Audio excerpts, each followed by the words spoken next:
who's the tiebreaker? Not myself, in case you want to text me. We'll just have to see, whoever has the best logos when we get. I mean, I can always count. Let's go ahead and get the meeting called to order, and we'll do what we typically do and do introductions. So we'll start. James Cork facilitated, and Elizabeth Sexton facilitated. Sunny Bryant serving as proxy for Commissioner Nelson. Yes. Don Bronski, non-voting member. That's proxy for Telegram, I'm sure, voting member.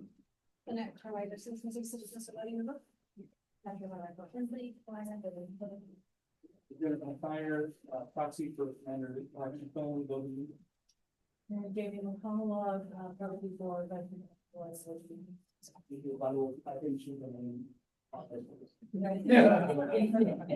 All right. Carrie Geithner, I'll pass again. I file on the A, chair and voting member, and you have one vote. Introduce yourself.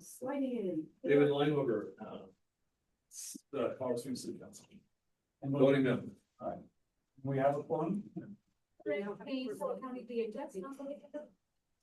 Johnson, transfer. I guess now the nature we won't have to have the tiebreaker. Yeah.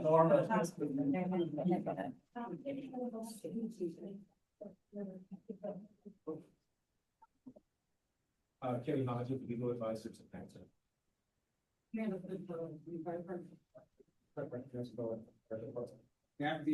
family member, non-voting member. Logan Hyder, I'm here in place of Dan Ryberg, Health Hazard Management. Becca Barnhart, public health analyst, overdose response strategy. Allison Dodge, one chance to grow up. Eric Cornell. I'm sure. I'm coming for CFR's office. Or right now, sheriff's office, you want to go with the number?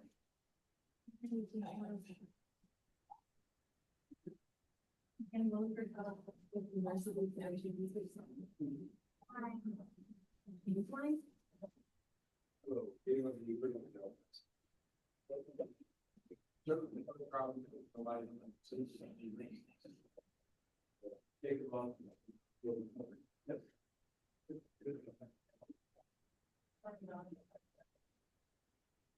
Casing of things. Also the sheriff's department.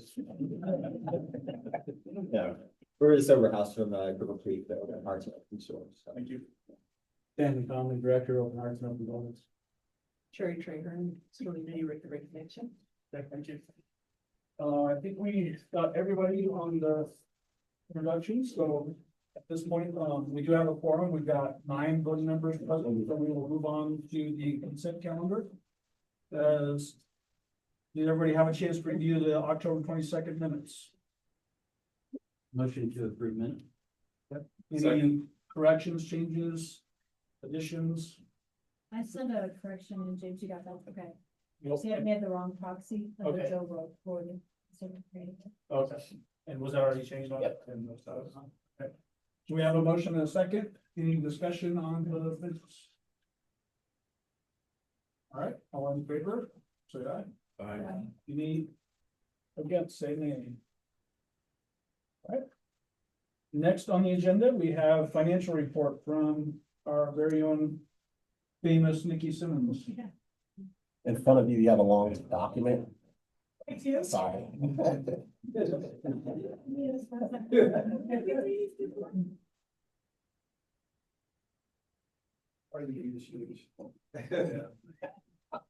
There's interpretive dance that you guys do. Maybe I'll do it. Yeah. So the report that you have today looks a little bit different than I think what you've seen in the past. Amanda provided this, so it's well, but we wanted to give you all an idea of what has been approved and what's still in process for the year as you consider the request that you're going to see today and in the next meeting. And so what is marked in yellow are things that are still under consideration, and things that are in white have finished their consideration and the amount funded is marked as well. So as you're aware, the allocation hit over the current allocation.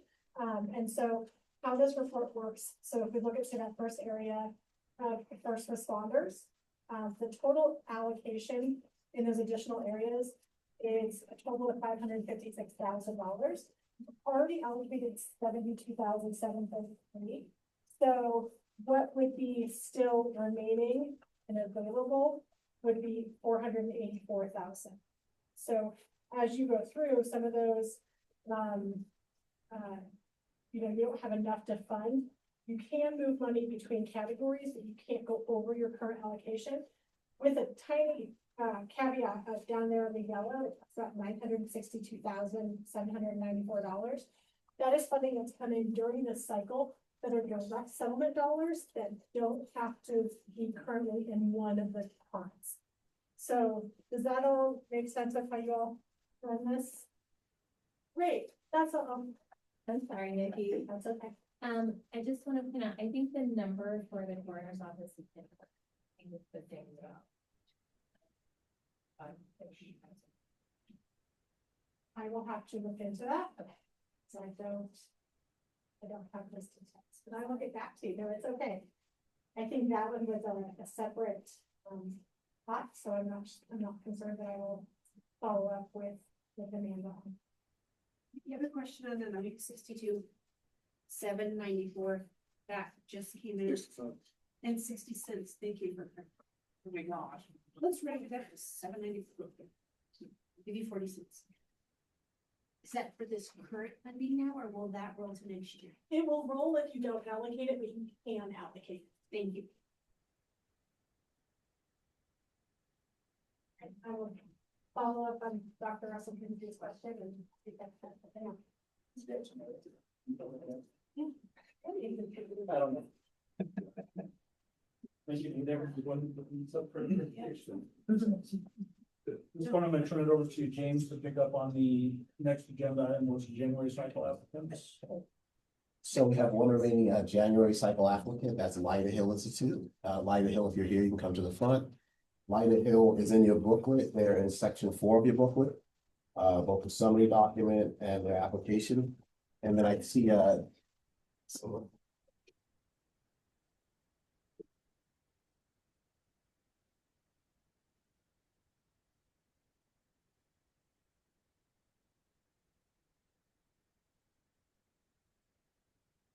so with that, we'll go to the next slide. We'll give you a chance to present yourself. Well, hi everybody, I'm Brooks Robinson from the Idaho Institute for Human Resilience.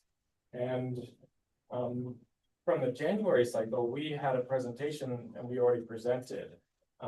So the goal is to just give us a summary and kind of have some slides I can share for you. These slides are actually from our July submission. Yes. So it's a completely different proposal. And I'm unsure whether, do we want to talk about the grid proposal? Is that what we're talking about? Yes. Okay. So I was unclear on that. We tried to follow up, but I was unsure which proposal it was. So this is actually from these slides are from our other proposal.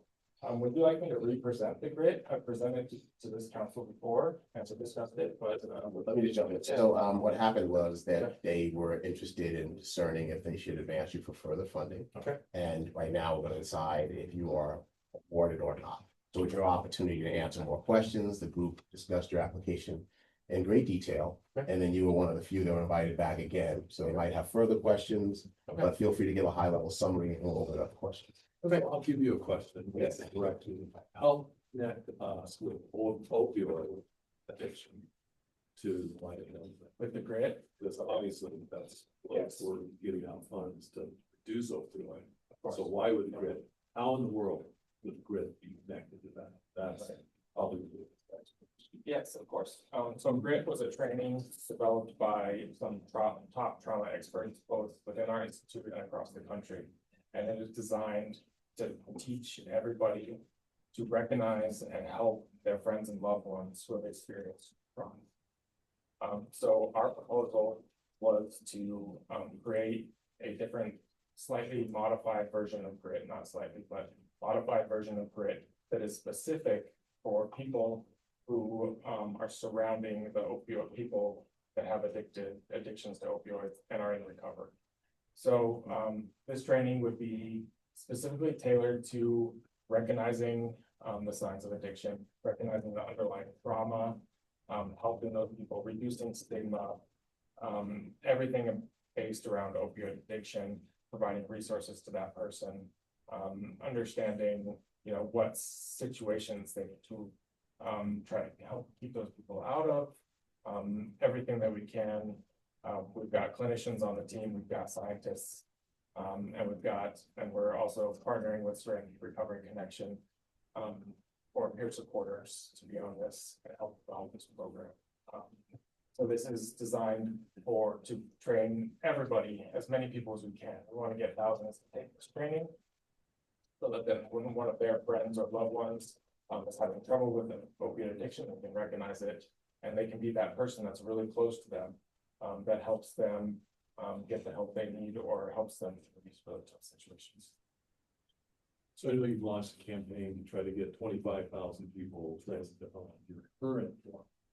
Where are you at on? We're about at 6,000, and we would like to get 25,000 in this region. And the mayor has made it a priority as part of his 1,000 neighborhoods, as part of their mental health initiative, to really expand and train and get it to as many people as we can. So there's a true network of these trained great coaches in the community that can help respond from stress addiction when it arises. So you kind of take this apart a little bit. So that's the primary block. You're going to be building another block that is going to be focused on dealing with drug addiction. Yes. Yes, there'll be a specific track of grit. So if somebody's taking grit training for this reason, one of their friends or loved one is having addiction or recovery, then they go in and sign up for the grit recovery training. But we're also adding a module to the overall grit training, so that anybody that receives just the general grit training will receive a portion of that opioid specific, recovery specific training. And we're also adding it into the Grit for Ed training, which is geared towards educators that are dealing with youth populations, so that they can understand when there might be a problem with addiction or recovery within a youth population. So there'll be a specific track for opioids, and it'll be added into the existing training as well.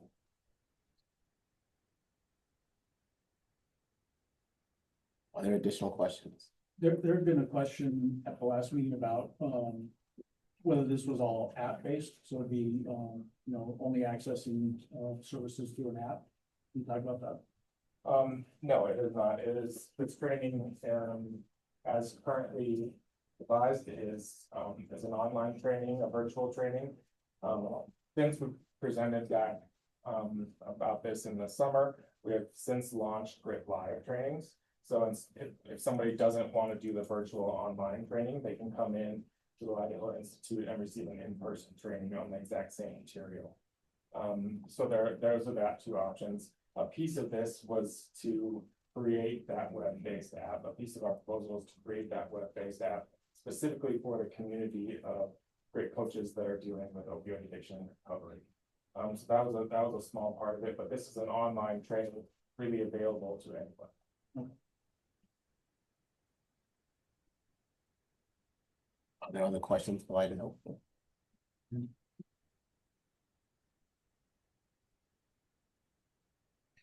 think that's our further questions. I think thank you for coming. The council will discuss your application. All right. Okay, great. So we're going to come back to this when we do the final award or final funding.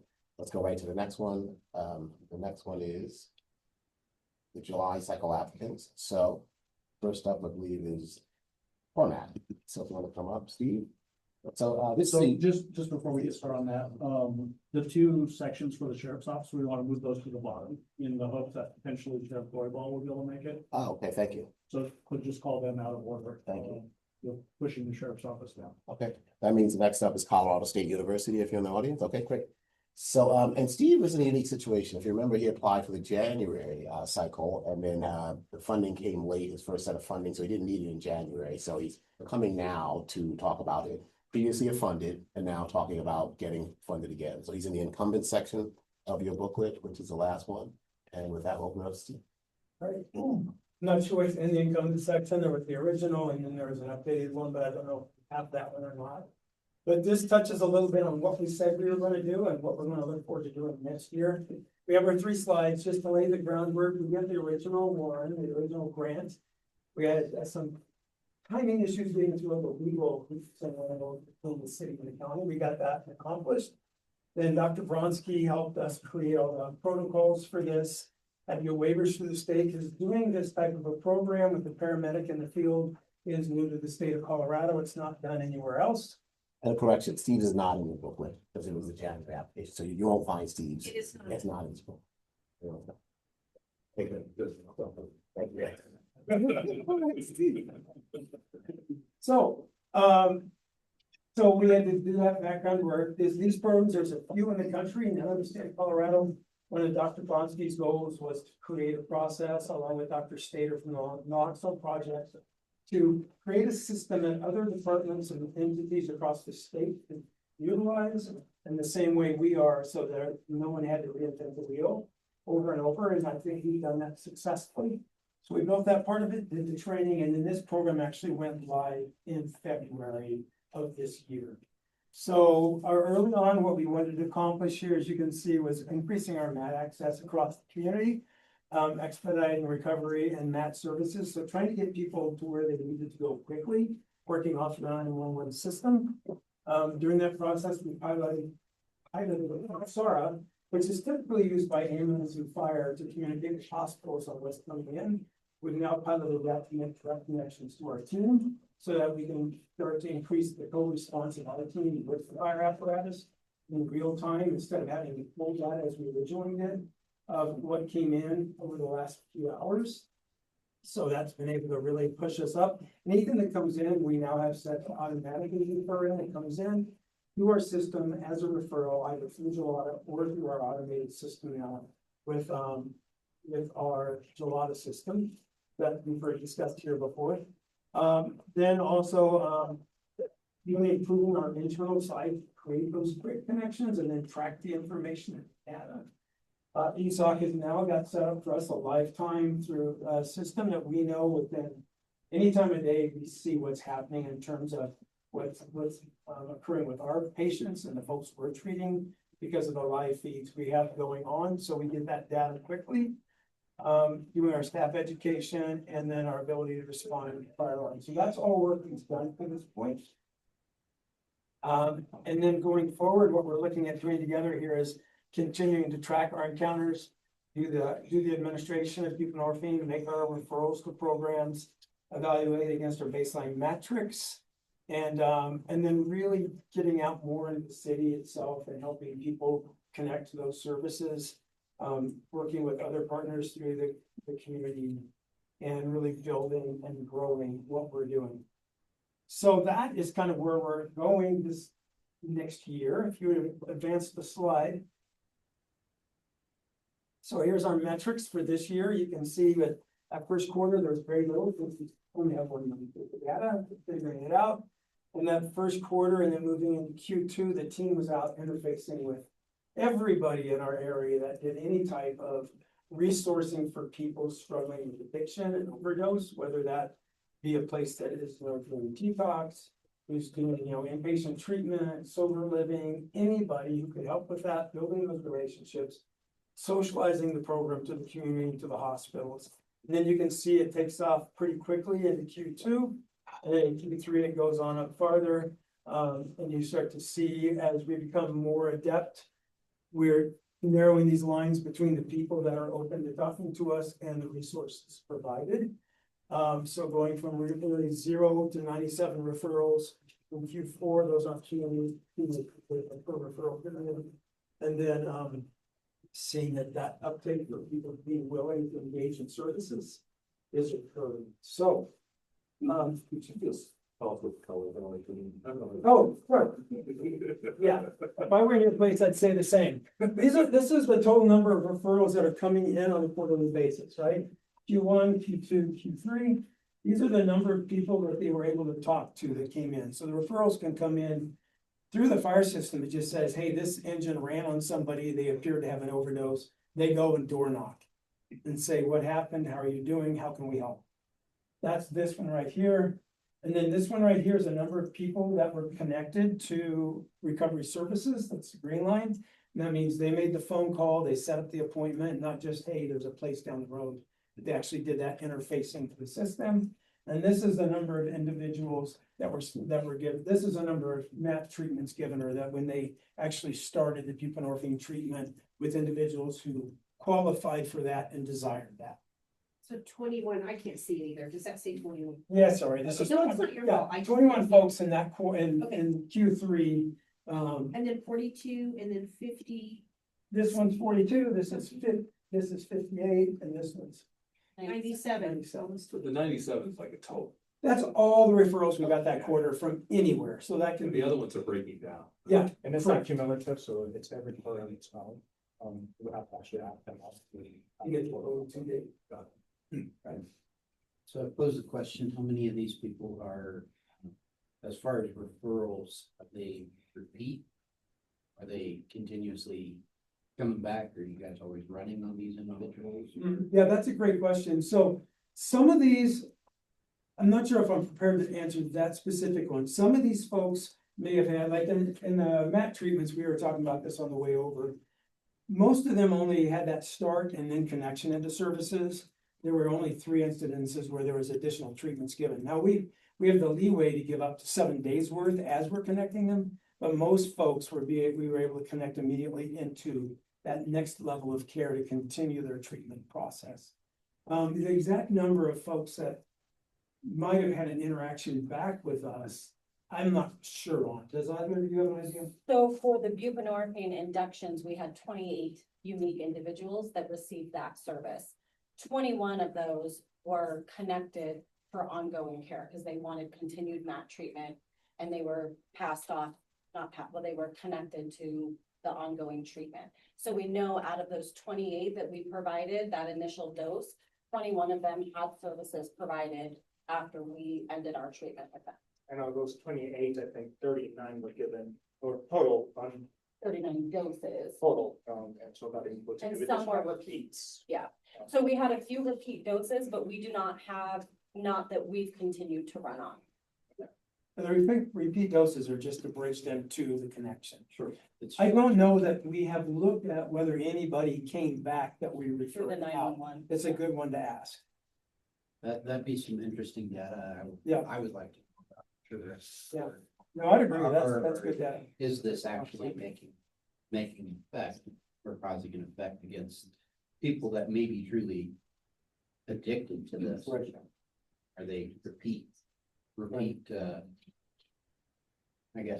clients for you guys? Are you talking more about the repeat like 911 calls for the actual overdose?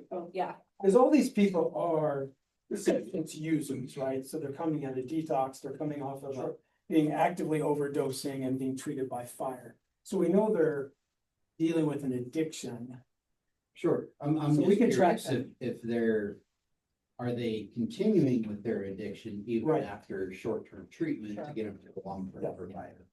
To see if this is actually making a difference. It's gonna be a difficult question to answer. We can answer whether they came back and provide us services. As far as the long-term continuous care, that's really more difficult. You don't follow. We don't We know how can't. long-term. Yeah, HIPAA Yeah. prevents us. But you can tell repeat offenders. We could tell that, and I think that's a great Yeah. marker. I would agree with that. Yep. What do So, you mean when you say you can't? Well, I was just, so for, once we pass them off, if they don't sign a release of information, we can't get any other information about treatment. It's protected under HIPAA. I What we understand that. can look for is the 911 calls, can get if they those. come, if they're calling back into the You system. don't case manage them, you don't follow up with them themselves and call them and I get the HIPAA things Sure. separate from what I'm asking for. You don't follow up with the individuals, what I'm saying.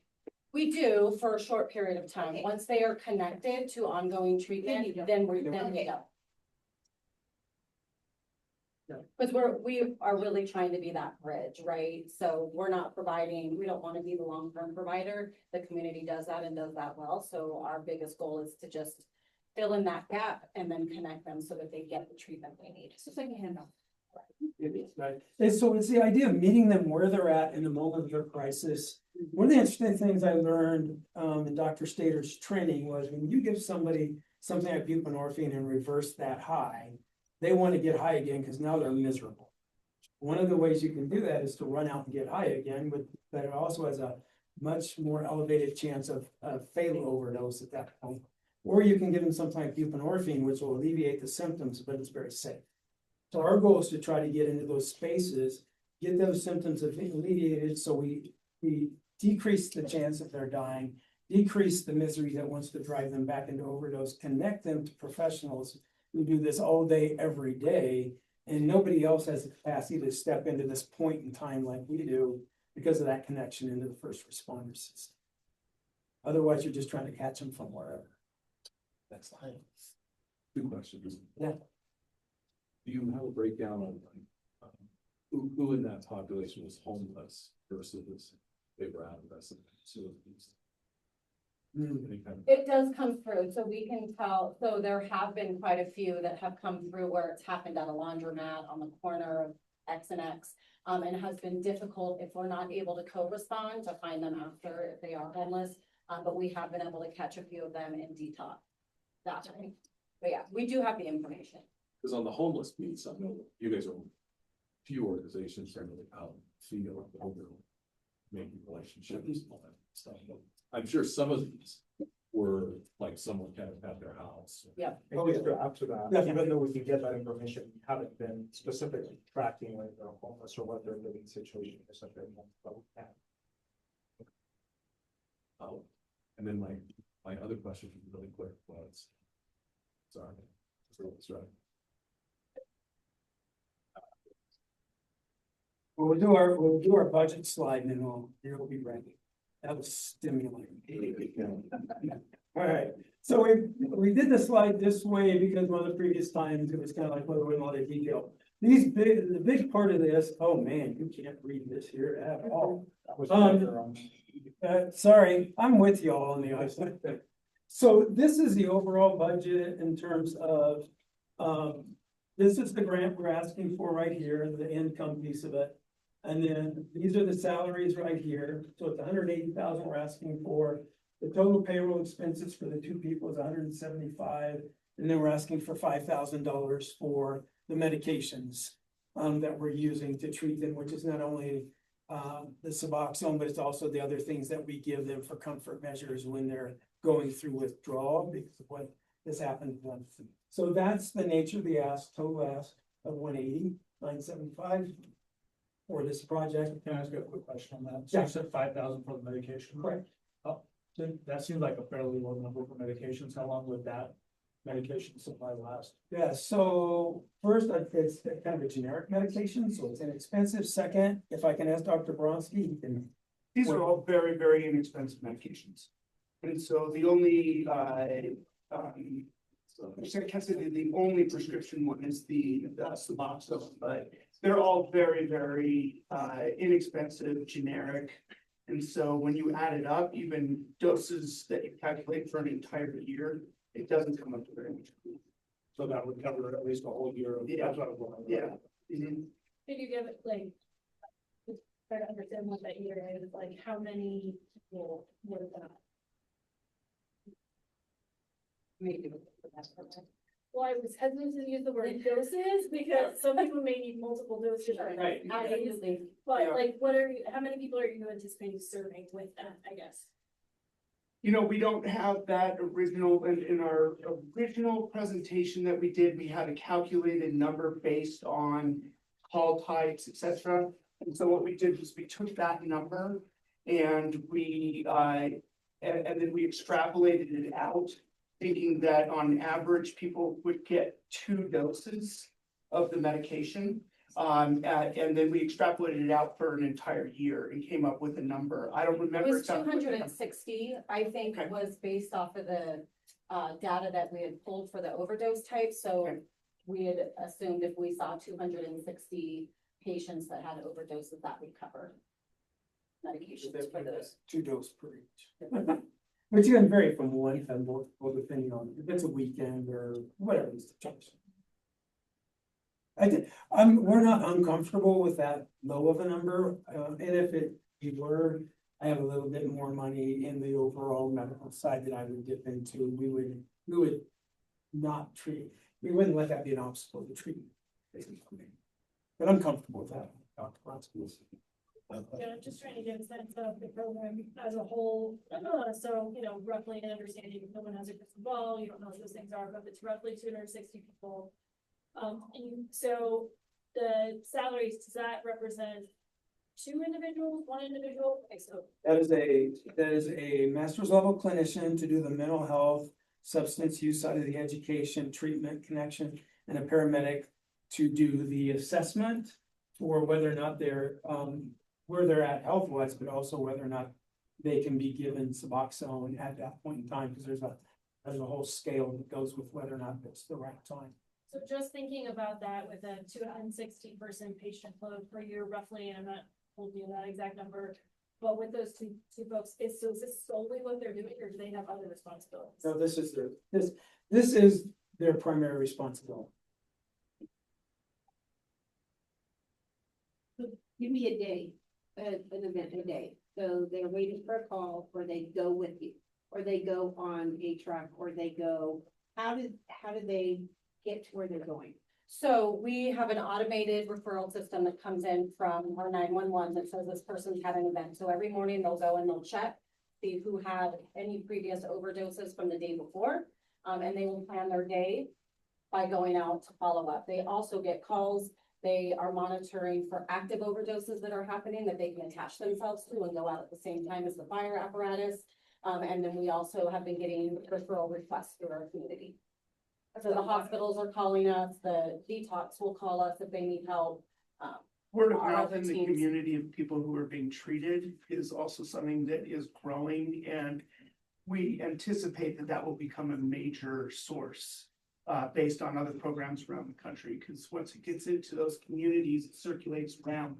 And I would like to sort of answer Jake's question from before, that we specifically are designed not to be something that is a multi-treatment.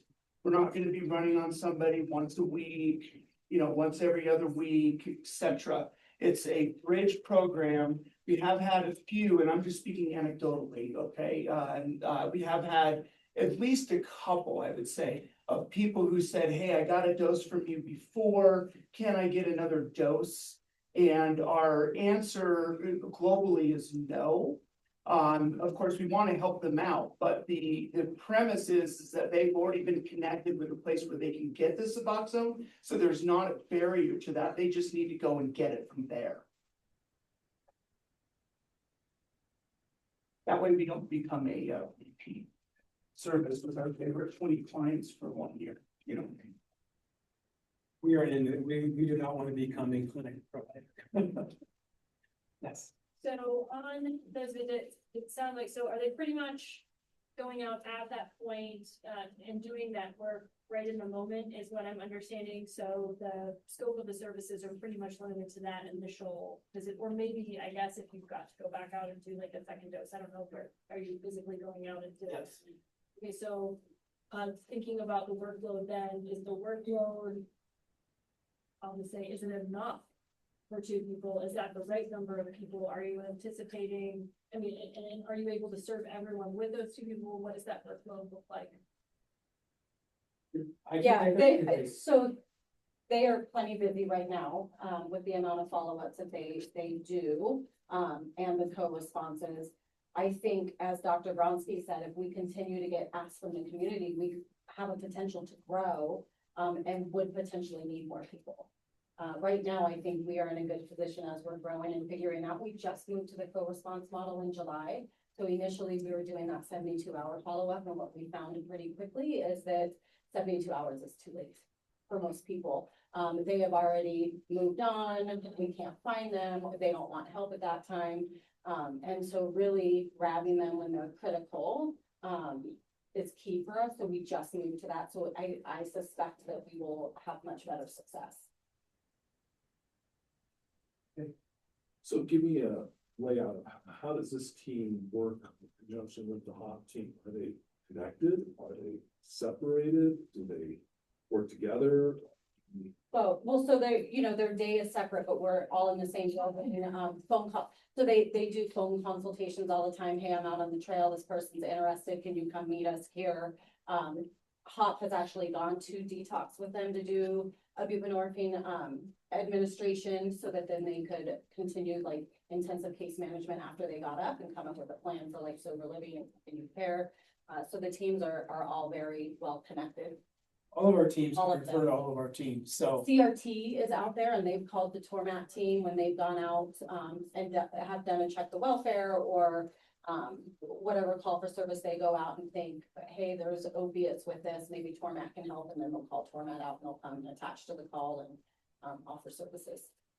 So is there a certification to be able to administer these things?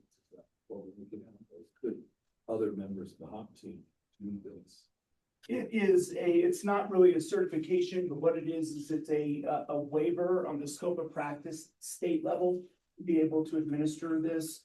And our team turned in that waiver and created the waiver for the state for anybody to use. But if we're going to utilize that waiver, that means that we have to send people through education process, which is designed specifically for that drug for these types of scenarios. So yes, we don't just hand it to somebody that's unfamiliar with it and say, go give it to somebody. And HOP doesn't have any paramedics on the team, and so the waiver is for the paramedic to be able to do the buprenorphine induction, so. Only a paramedic. and we don't So, know. yeah, we don't have any paramedics in our building right now, except for the one on the homeless outreach program and the ones on the CRT. Not homeless. On those, on the Tormat, Tormat program and the And ones on CRT. I'm just trying to see if there's over. Right.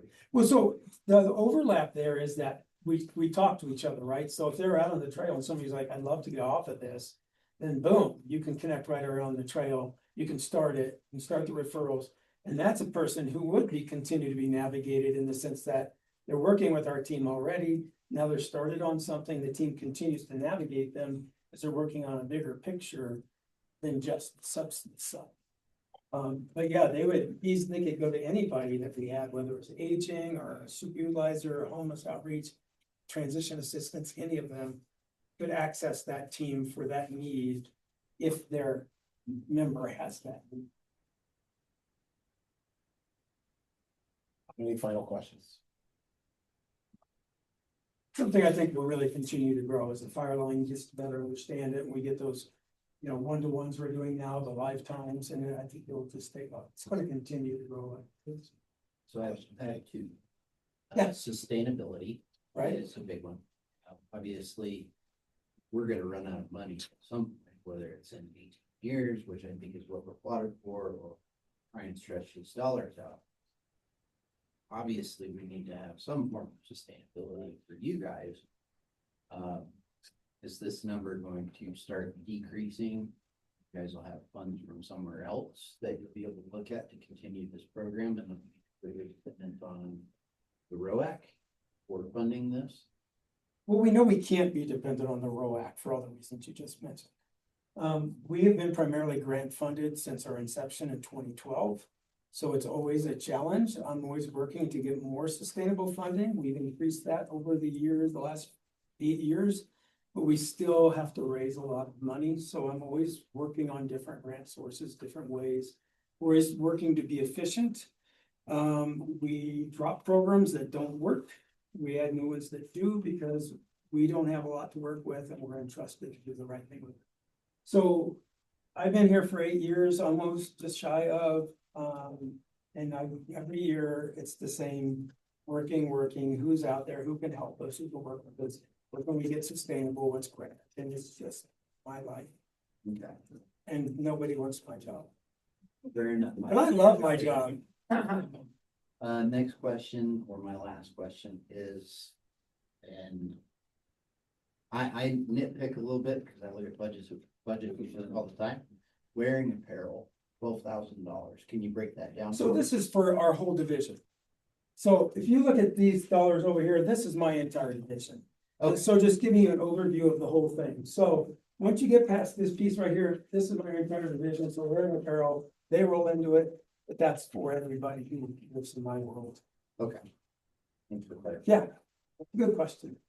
You mentioned about dropping programs when they're not successful. That was an interesting question about sustainability, because in my mind, success would mean you're working yourself out of this program, right? The idea that what we all want to see. So what is your measure of success then when you're looking at this program? What do you look for? Are you just looking at numbers served, or are you looking at some different metric? What is your success? So I think, can you pop back to the first slide? I think I'd first start with, what we're really trying to do is we're trying to get a new approach to get patients in overdose crisis into the treatment they need. So this is intended to be a bridge to services that will help them move forward in getting their substance use under control. Ideally, I think we would say all of us want people to no longer use it all, to be able to have sustainable housing, be able to have a job that takes care of them. That's where we want them to go. If we were able to track people for the long haul, we would do so to understand that metric. But we're really looking, as we are in all of our programs in community public health, help people. Many of our people are what I say below baseline. So we start by getting them up to baseline, and then we're building with them to try to help put those guy wires on the structure that helps them to kind of stand up, get back on their feet, be able to sustainably continue in the community in a healthy way that's good for them and the community. And this is just a bridge into it, because if I looked over the last 8 years, looking at the population we serve and saying, so many of our friends that are homeless, so many of them that are involved with justice, this underlies so much of the behavior that sabotages them. And until we deal with this piece and can help them start to address the substance use that's going, overlaying the other issues, we're not getting them. We have to start here and then move them into the next phases of turning their life around so that we can all benefit, individuals, families, community. And I agree with you. I think that being able to get them in those critical moments, I think all of that I completely agree with. I just don't know, because of the difficulty of tracking people, how will we know whether they're getting there? I want that for them too. I want to know that they're putting their lives. That's the only piece, and that continues to be, I think, a frustration that we all have. Yes. We have HIPAA, we have all of these things, but also it's just a difficult thing to do. I just don't know how we know if that's actually happening yet.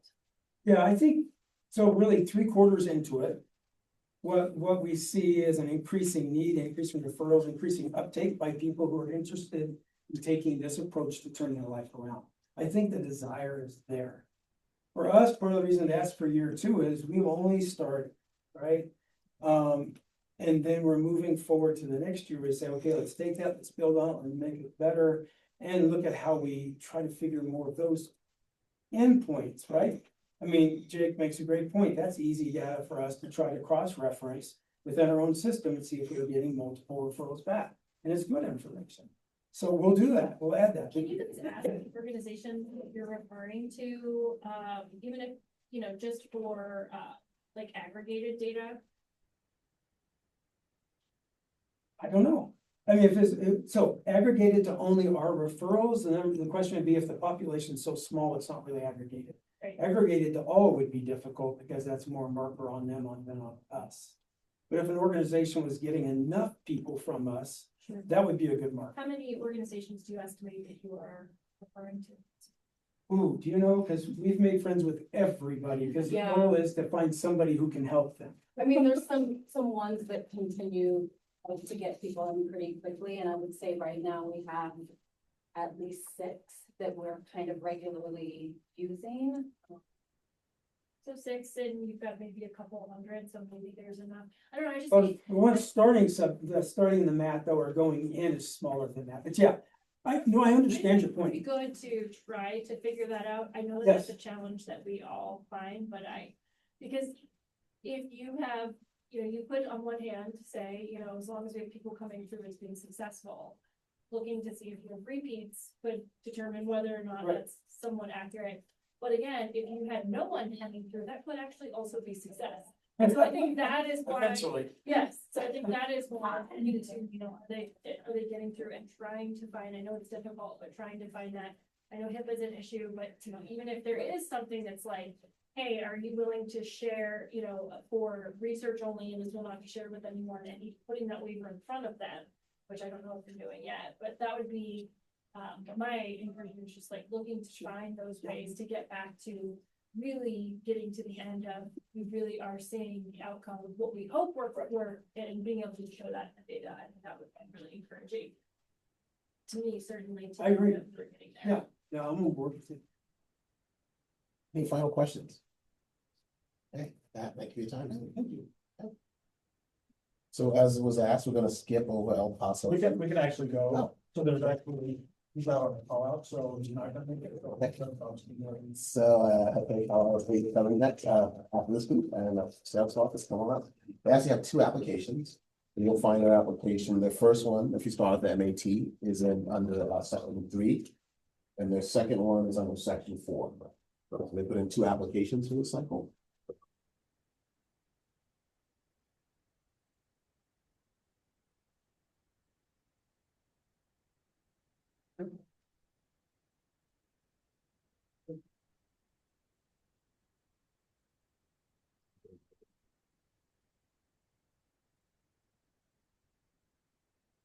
We're gonna do this in conference together, even though they're two different applications. So one is in section 3 again, and the other one's in section 4. And with that, take it away.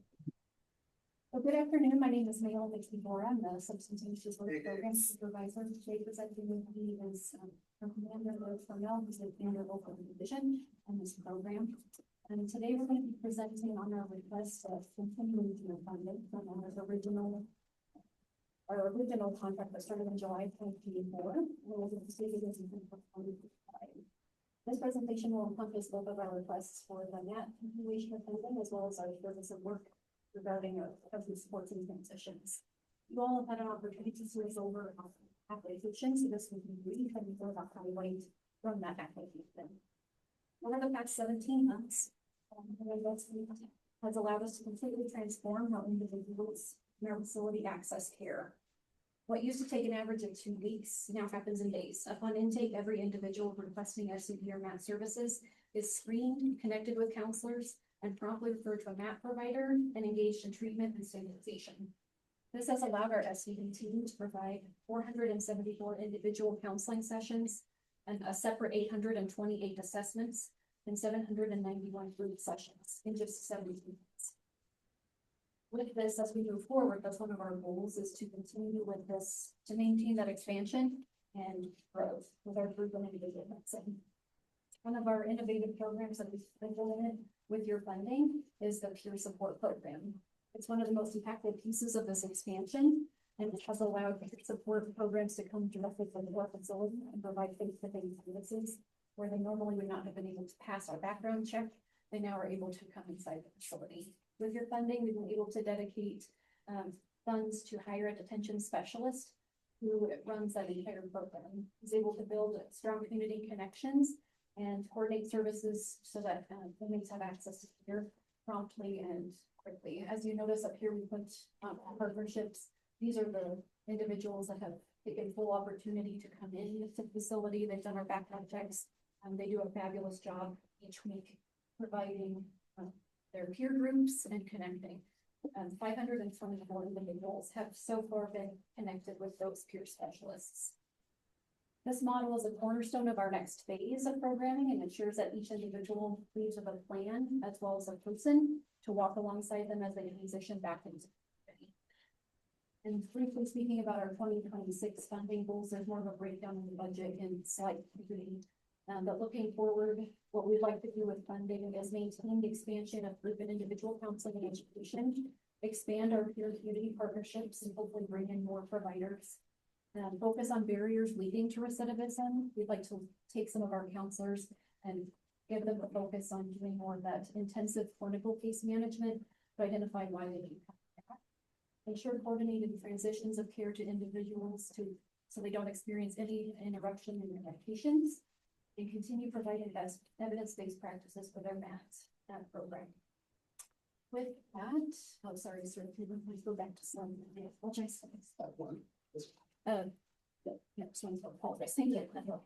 All right, and then with that, I'll transition over to Commander Cornell to speak more of the SCD services and MAT programming from a law enforcement perspective and how it's made an impact. Yes, can you go to the next one?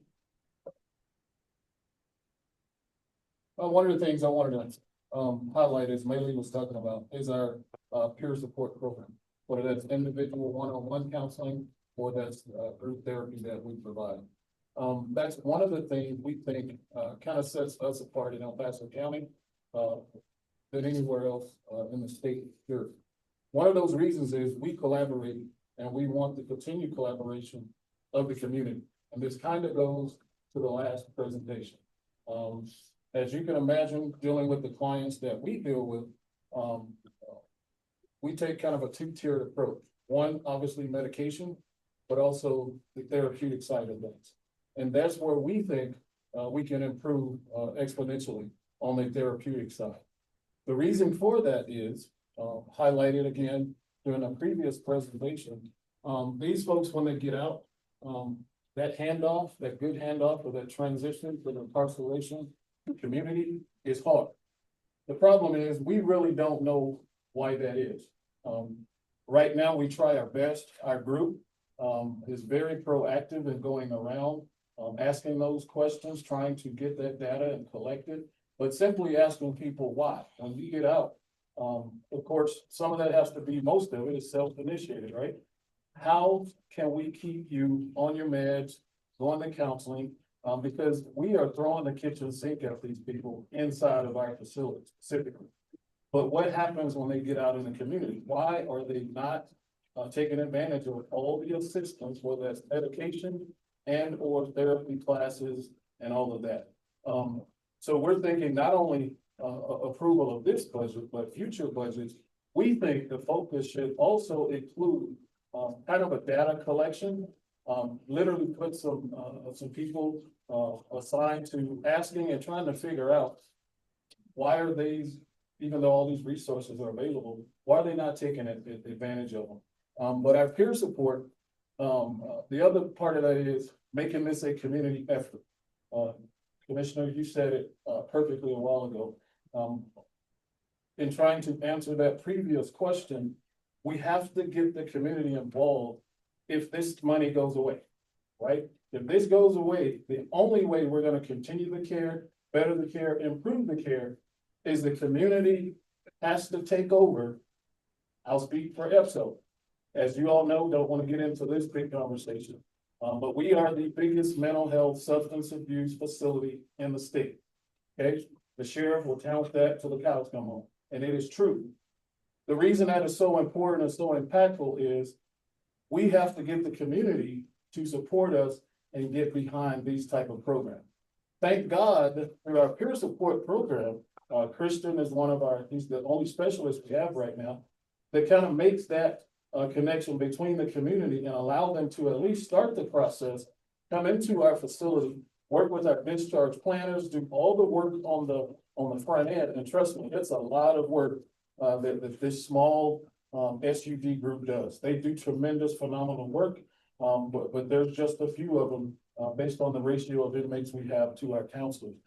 But the point is, the community absolutely, positively has to play a role in that to help with this handoff.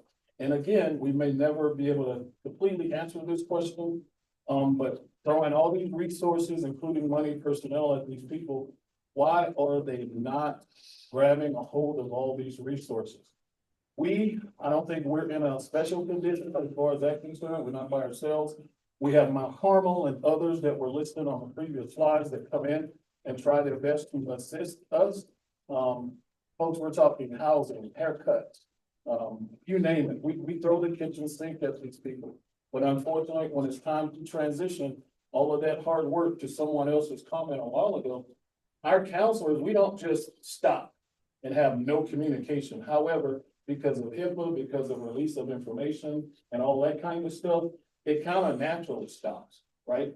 Unless we always leave the door open, they can always call us back. They've got our contact information to our counselors. They can always reach out to us for help. But in funding this, again, now and in the future, we think we need to graduate to not only, we need to graduate from medication to the therapeutic side of it as best we can. Last thing I will bring up is the average length of stay is kind of a challenge for El Paso County. Our average length of stay for these clients are 29 to 31 days. So as you can imagine, our counselors are working their tails off, our discharge planners, they are trying to work their tails off to set these people up for success. But they're limited by those 29 to 31 days. That's the average time we have to help these people and make that transition from incarceration to community. So as you can see, we're doing phenomenal work by these numbers. If you need anything additional, board members, we can certainly give that to you. But we think we have hit a home run. But this is just the initial stages, folks. There has to be a clean handoff, seamless transition between incarceration to community. So that will open it up for questions. Third slide. One more slide. Oh, pardon. This is our overall request of our budget, sustainability. Yeah, we can open it up for questions at this time. So, I'm trying to understand, with our fire department, we have, we have that cord thing, tap. And are we expanding that to the jail? Thought that there was a conversation. But is there, yes, or, Yeah, so we already have somebody at the jail. so are you guys coordinating and working with this program? It seems like you guys. So the TAP grant that was approved here a few weeks ago covers both sides of that, both folks being referred directly who've been in for the longer periods of time via JVBS to our team, and then there's the municipal ones you're talking about, which are that 24-hour turnaround situation. So we're doing both the encounters and we're doing the referral for substance use, mental illness, typically. That's our target population with the jail together. Because what we found in the city is that a lot of these people don't want to talk to you. But they'll talk to the fire department. I don't know why, they both have uniforms, but they love the fire department, they don't like the badge. And so, that's where I'm wondering, like, have we been able to collaborate here with these two groups that are not working on this effort? Yeah, I would say, Lauren, Lauren. I can speak a little to that.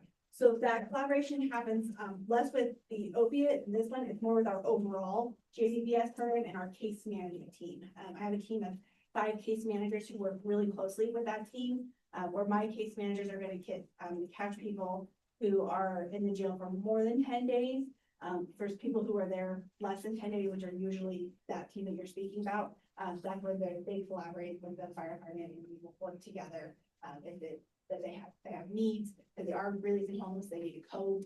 We make sure we can coordinate that. And we have already provided resources for them to make sure that they have that information and vice versa. So that does happen, not with this team necessarily, but with our overall case management team with our JV program.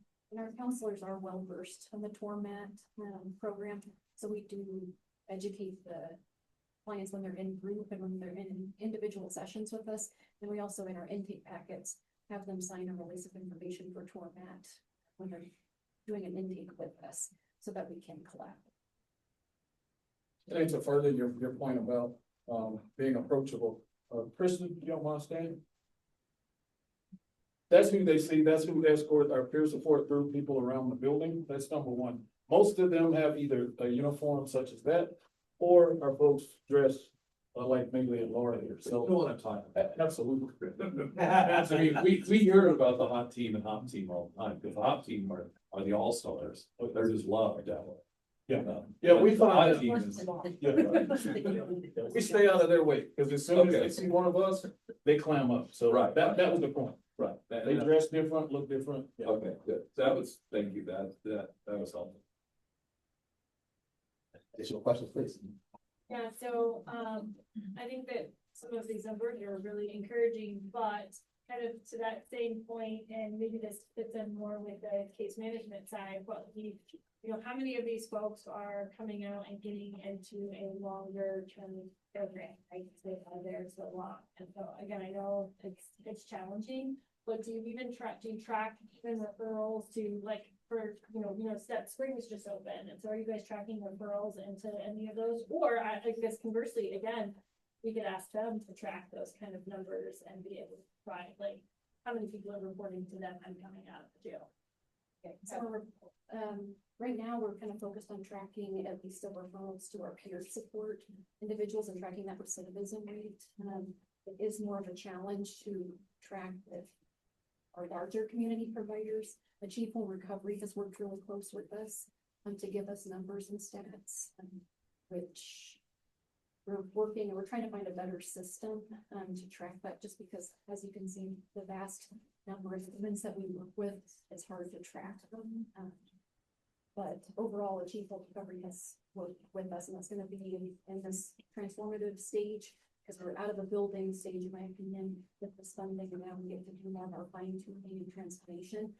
That's gonna be one of our focuses, is trying to make sure we have those stats, because they are very important to us providing the service, that we want to know that there's success in it too, as well as for you guys to know that your funding is being well stewarded. yeah, and to add on to that, so one of the things that I do track overall at JVS is, I don't have specific programs, but overall, in 18 months, we have submitted, just under 5,000 sober living applications for people leaving the jail.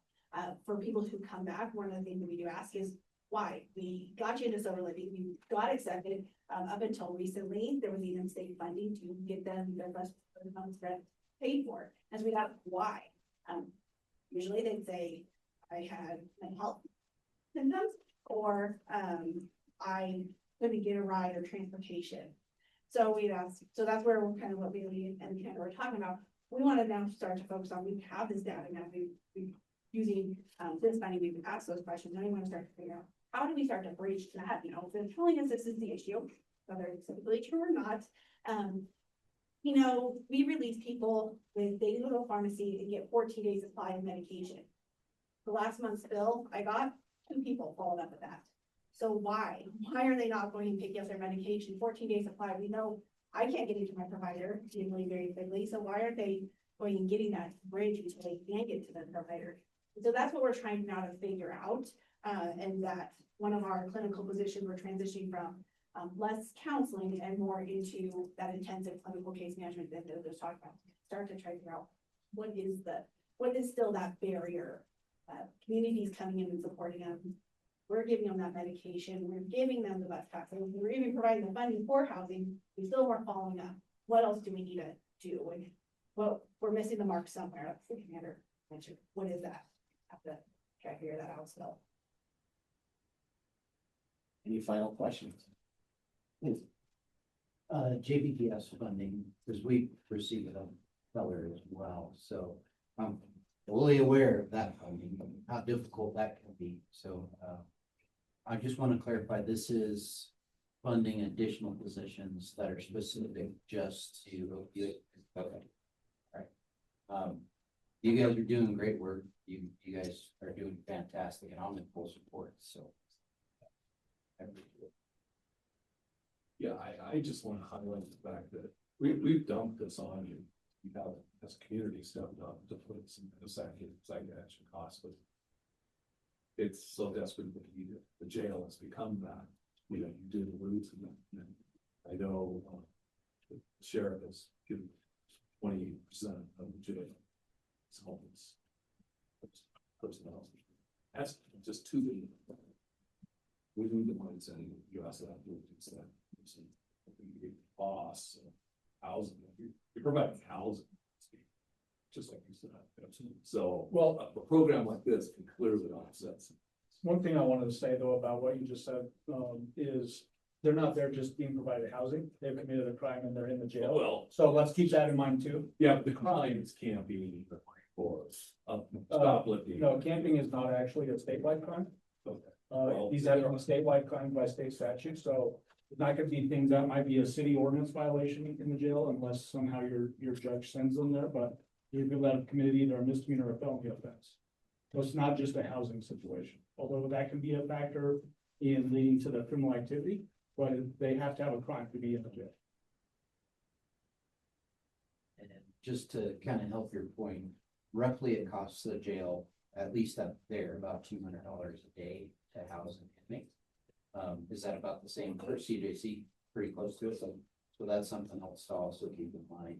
Is housing these not only are they providing housing for these individuals that have committed a crime to, kind of back up what Michael's saying, we're also having to try and get them with connections outside so that they don't become repeat offenders and go back to jail. Right. So $200 a day in tax dollars, house somebody, that's a substantial. Now, if I may add one caveat, I think it's very important at this point, since you brought it up.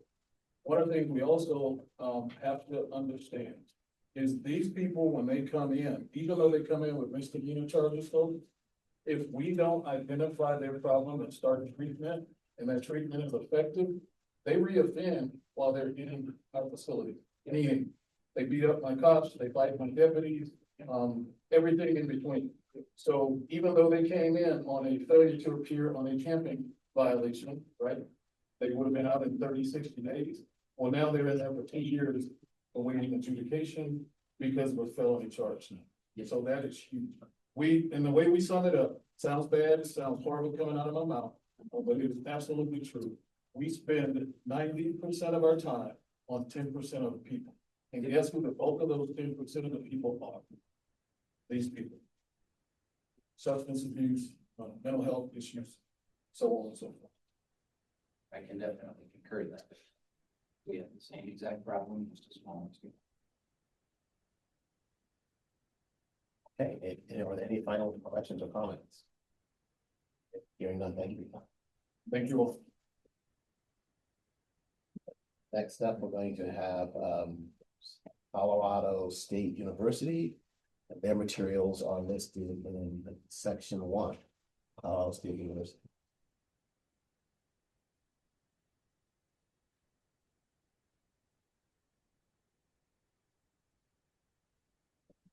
We can speak to the sponsorship and the previous one.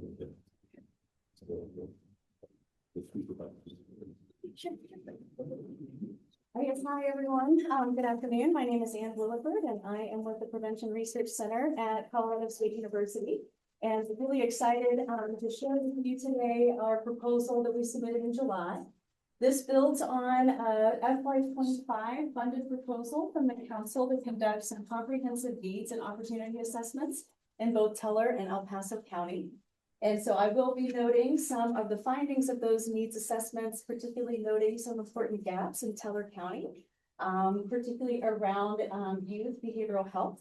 And here today, we are excited to share with you an opportunity to invest in Teller County youth through a partnership with changeline.org and deliver an evidence-based prevention program that has really substantial evidence in school settings. And we're very excited about leveraging Changeline's really deeply rooted community ties to be able to deliver this to youth in a community setting. So this engages young people as peer leaders.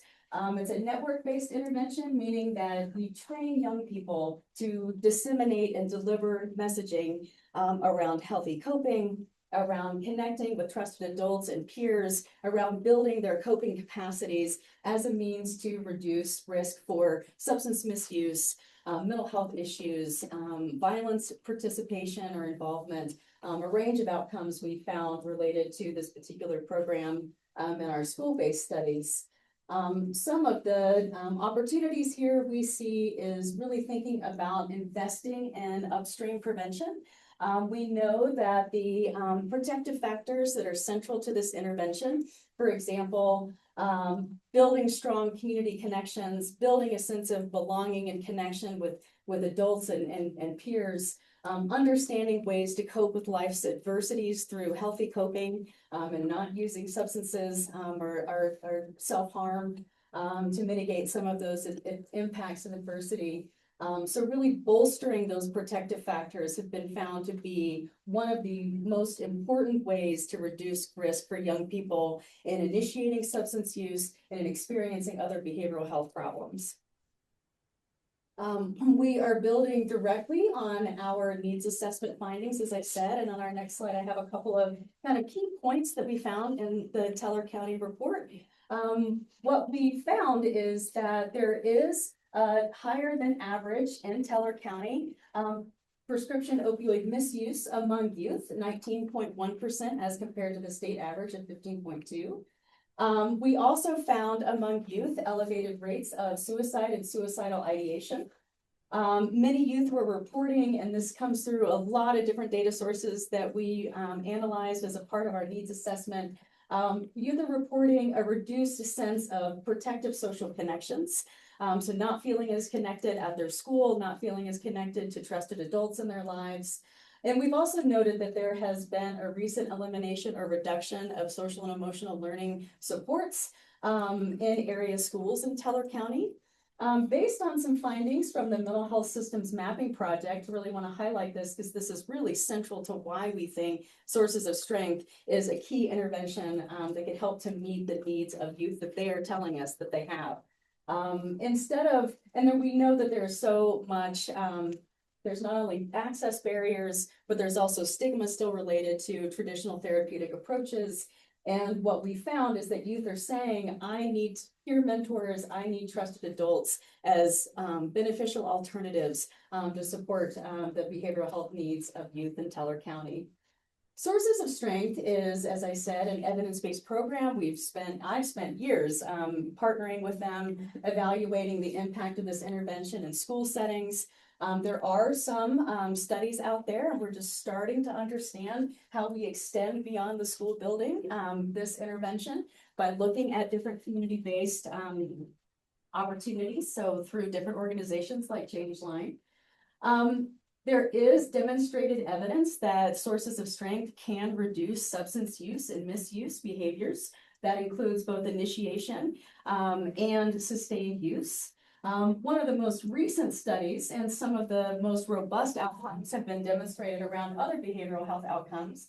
For example, a recent study indicated that exposure to the intervention resulted in a 29% reduction in suicide attempts, which is really unheard of in our prevention landscape. It's really some of the outcomes we're most excited about. Sources of Strength, and I'll explain a little bit more on the next slide as well, is really built on this 8 sources of strength that have been identified to, as I said, be particularly important for preventing adverse outcomes for young people, especially around behavioral health.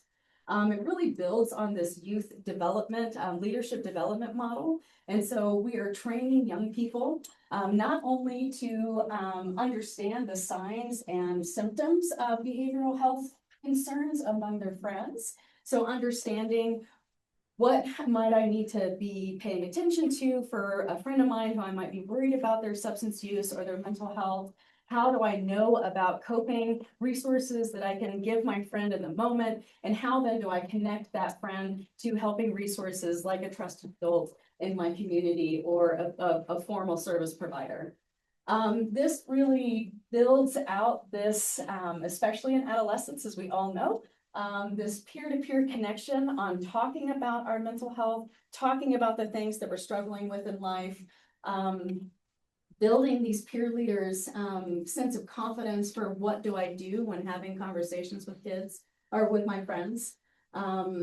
We also, in this intervention, focus a lot on the peer-to-peer messaging. So really leveraging kids or young people's social networks as the platform for promoting healthy coping strategies and help-seeking behaviors.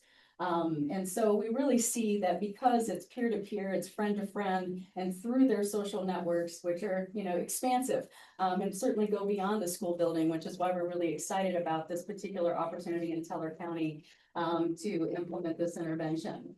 As a part of this program, in Teller County, we propose to develop 1 to 2 youth developed social norming campaigns. And so thinking about leveraging this trained group of young people along with the adult advisors that would be adults from the community that are working with youth in various capacities, could be from the school system, could be from other service providers, fabulous staff at Changeline, thinking about how do we embed these messaging campaigns organically within the social networks that these young people have. But then also thinking about how do we do that more broadly in Teller County. There's a really interesting community implementation of sources of strength and going on actually in Georgia right now. And what they're doing is they're really using really key locations in the community to promote these core strengths. And so how do we think about helping resources in our lives? How do we think about helping others and ourselves through leveraging these coping and healthy resources? And so thinking about whether it's the local library or different coffee shops, like where might be the biggest impact that we can have through these community-wide messaging campaigns, really focusing on messages of hope, help, and strength. And then lastly, what's exciting is that Changeline already has the structure for a youth advisory board. The investment here would be able to revitalize that youth investment or that youth advisory board. They would then become the trained peer leaders as a part of this intervention. So we can really build the infrastructure within Teller County for long-term investment and sustainability of this intervention. We are already through Changeline building the right partnerships to get young people there, get adults who are interested in serving in this capacity as adult advisors for the group, and really thinking about those being some of the tools that we can really focus on sustainability in the long run. We are going to do some evaluations along the way. One of the things that we found most important is really understanding the youth experience in this program and with the adults that are involved. So using surveys and other data collection techniques like interviews to understand their own risk behavior and substance use history, but then also using social networks, and there's some really fun and exciting data nerds, so bear with me, but really some fun and exciting techniques where we can actually get into these social networks to understand what's happening among their friends. And so while we aim to serve 25 youth as trained peer leaders with this particular funding, there is that investment in their entire social network that we can be able to use data on. We also want to understand what's happening with the intervention. How do we strengthen it? How do we sustain it? So thinking about monitoring how well things are going, where might be some of the barriers. We have a really close relationship with the Sources of Strength developers, and they are really excited and committed to this project and want to help us make sure that the impact is widespread and that the program is sustainable in Teller County. We also will be able to look at some digital analytics, depending on if we're using QR codes, for example, with the community messaging, really thinking about how do we track that broader impact, at least focused on campaign reach. And with that, I will transition to my last slide, which is just a budget summary. We are, again, partnering with Changeline, the CSU Prevention Research Center. We've partnered with Sources of Strength over the last 8 years, so we're very familiar with and intimately involved with the developers of the intervention. We also have the administrative infrastructure with proven project management, established evaluation protocols, a strong team of people committed to this work.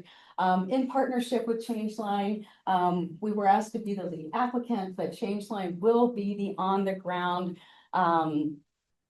mover and shaker. They're going to be the ones helping to bring these young people and adults together, and their role is really essential for establishing these authentic connections through their large networks in Teller County.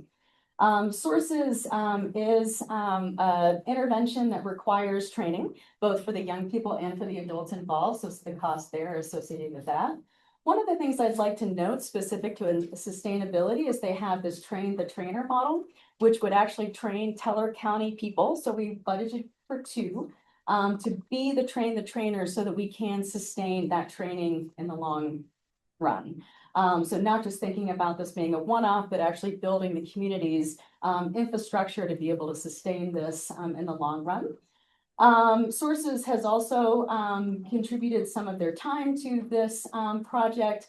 And they also have just recently launched this really cool new technology, these smart bracelets that connect to your phone. And they actually have Sources of Strength messaging embedded in that app. And then also we can fine tune this and actually tailor it to Teller County, but it would have local resources. And so if you needed to contact a local provider, you could have that in there. Safe to tell, we could program that in there. Everything that you would want to see at the, drop of a hat, if you will, would be programmed into the Teller County specific digital information available through these smart bracelets. Youth Advisory Board, we would obviously want to compensate them for their time, want to provide enough incentives to not only, support their involvement, but also create some opportunities to feed them while they're at their board meetings and being trained in this intervention, some travel, and then of course some indirect costs as well. We're really excited, as I said, about our partnership with Change Line. We feel like we're bringing some expertise to the table, and at the same time, we need Change Line and their investment and integration into the community to really make this successful. Again, this does leverage year one needs assessment findings. So thinking about this community implementation being a way to address some of the gaps that were identified in the Teller County needs assessment. And again, that trainer the trainer approach, building sustainability from day one. Okay, so with that, we'll open it up for questions and comments. So, obviously CSU is. And so the travel piece is understandable. But is there a mechanism that this could be something that could be set up and sustained here locally or 2 years from now? Need to. Yes, that we are always, the Prevention Research Center, our role is to bring resources to communities, to build infrastructure and capacity so that we then can go away. And so there is not expected to be a long-term investment on the part of CSU. What we seek to do is build the prevention infrastructure through Change Line so that the intervention is sustainable in Teller County without our involvement for the long run. Cool questions. Well, thank you. 19.1% rate of opioid use, which is higher. You mentioned that a couple slides ago. Yes. Teller County has 2 school districts. Was it higher in one district compared to the other? I can probably guess, but I'm just, if you're able to share those numbers, there's a couple other underlying factors that might go into it. Sure, absolutely.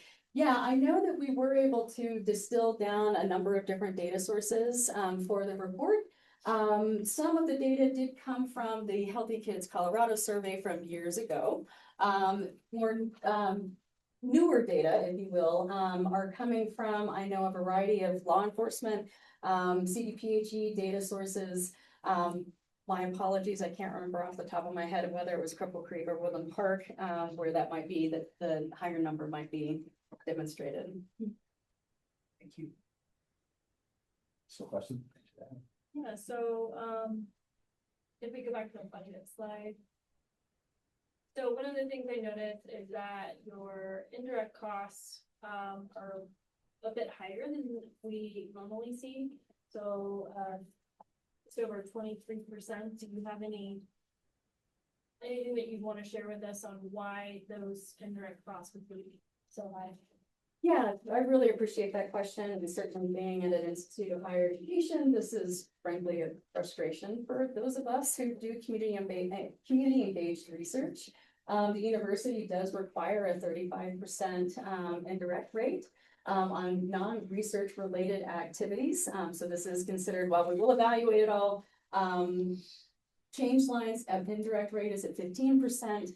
One of the things I would like to note is we can actually negotiate a different indirect rate. I have a project right now that's at 10%. So it's not unheard of that we can't do that. What the university does require to renegotiate the indirect rate is something in writing, and it could be minutes from this meeting, it could be a post on a Q&A part of your website, anything that demonstrates that you are requiring a lower indirect rate. Should that be a direction you would like to go, we would be happy and would love to renegotiate that rate with the university. I have a question about your social norm campaign. Yes. What does that look like? What's a social norm?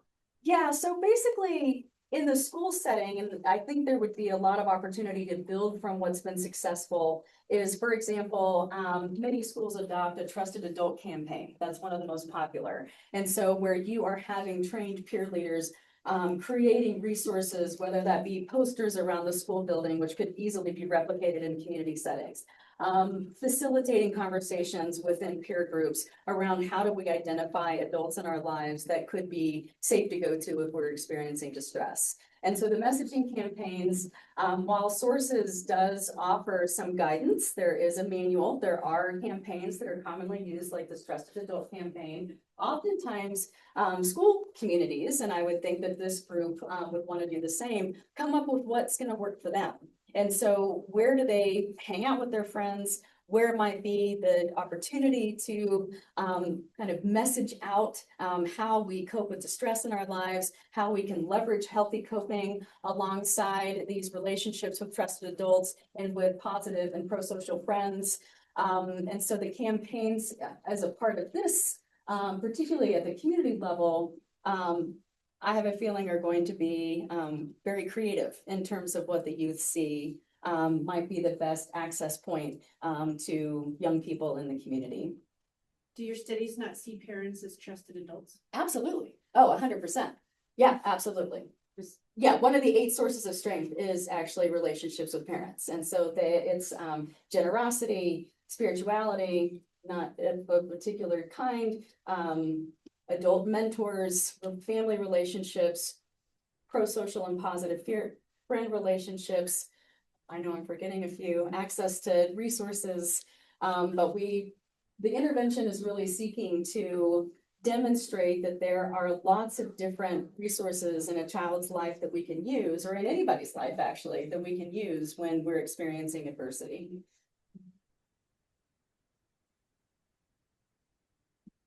Kind of pull on that thread a little bit, there are a couple of things that stuck out to me that we didn't talk about parents or families specifically, which I think are really critical. So it just seems interesting to me. So if you have any other thoughts on that, but also you mentioned the removal of SEL. Do you know why that is, and are you thinking about why the community may have done that and how this fits into those considerations, the values of the community? Yeah, thank you so much. Those are great questions. As I mentioned, and my apologies for not mentioning it earlier, but we certainly see families and parents are critical resources for children's healthy development. So that is absolutely front and center in these 8 sources of strength that are promoted through this intervention. So we can think about the school implementations, which is where the language around trusted adults comes from in terms of the school-based relationships that kids may have with teachers and et cetera, but in no way are we not recognizing the importance of families and the support of parents in helping their children navigate the hardships of life. To your second question, I don't know the entire backstory. I know that social and emotional learning has been kind of a hot button issue in a lot of school districts that we work with. We see this intervention as really, I would say, like on the side of SEL in terms of really thinking about it prioritizing wellness and healthy coping as a means to prevent negative health outcomes like substance use and misuse. It's really about strengthening those relationships in children's lives and equipping them with skills to be able to identify how they might cope, whether that's through these relationships, whether it's through healthy activities, whether it's through, anything really. And so thinking about building out that resource network, if you will, both interpersonally, but also intrapersonally as well. So we don't characterize this as a social and emotional learning program. It is a peer-based, network-based intervention that is really about messaging out how do we make our way through the hardships of life, and especially relying on relationships and helping and coping resources. I came in late, so I apologize if I missed this. How are you gaining access to the youth? Through Change Line. So they have had a youth advisory board in the past, and we have some fabulous Change Line folks here. If there's any specific questions that they'd like to jump in and answer as well. So thinking about building upon their deep roots in Teller County, you've come to them in a lot of different ways and really building from that. And so kind of revitalizing this youth advisory board is our starting place. And I don't know if we want to invite Nicole and Ashley are here from Changeline to talk maybe more specifically about. No, I won't go all the way, okay? Yeah, we need to, we need to. Hi, my name is Ashley Shields. I'm with. We watch it. Got it. Oh, we watch. Cool. To the camera. Hi, my name is Ashley. I'm with the Teller County Mental Health Alliance and Changeline. And I have been working with the Teller County Mental Health Alliance on identifying some of those community-based supports, including how do we bring in youth prevention back in, since pre-COVID, we haven't had any youth prevention efforts. And due to some of the changes that are happening within the school board, which are hopefully going the other way now, but we had identified sources of strength as working within the high school system. And so we're looking to expand that out into more of a community-based system, because that's something that we do really well in Teller County is community, and something that I definitely think that we should leverage. But I don't know what the question was. Oh, how do youth get involved? How do youth get involved? So they have been a part of the Teller County Mental Health Alliance off and on over the years, and are just really looking for a structured way to get involved again with the community through a youth advisory board, as well as through the implementation of something like this that is proven to be effective. And so once we identified this, like we already have youth that we're working with in the Alliance that will start to lead the charge, for example, and also some peer leader adults that we've identified too, that are a part of the Alliance already. So we're already making those community connections. We just now need the structure. We're ready for the structure and identified evidence-based processing to get started with that. No questions, please.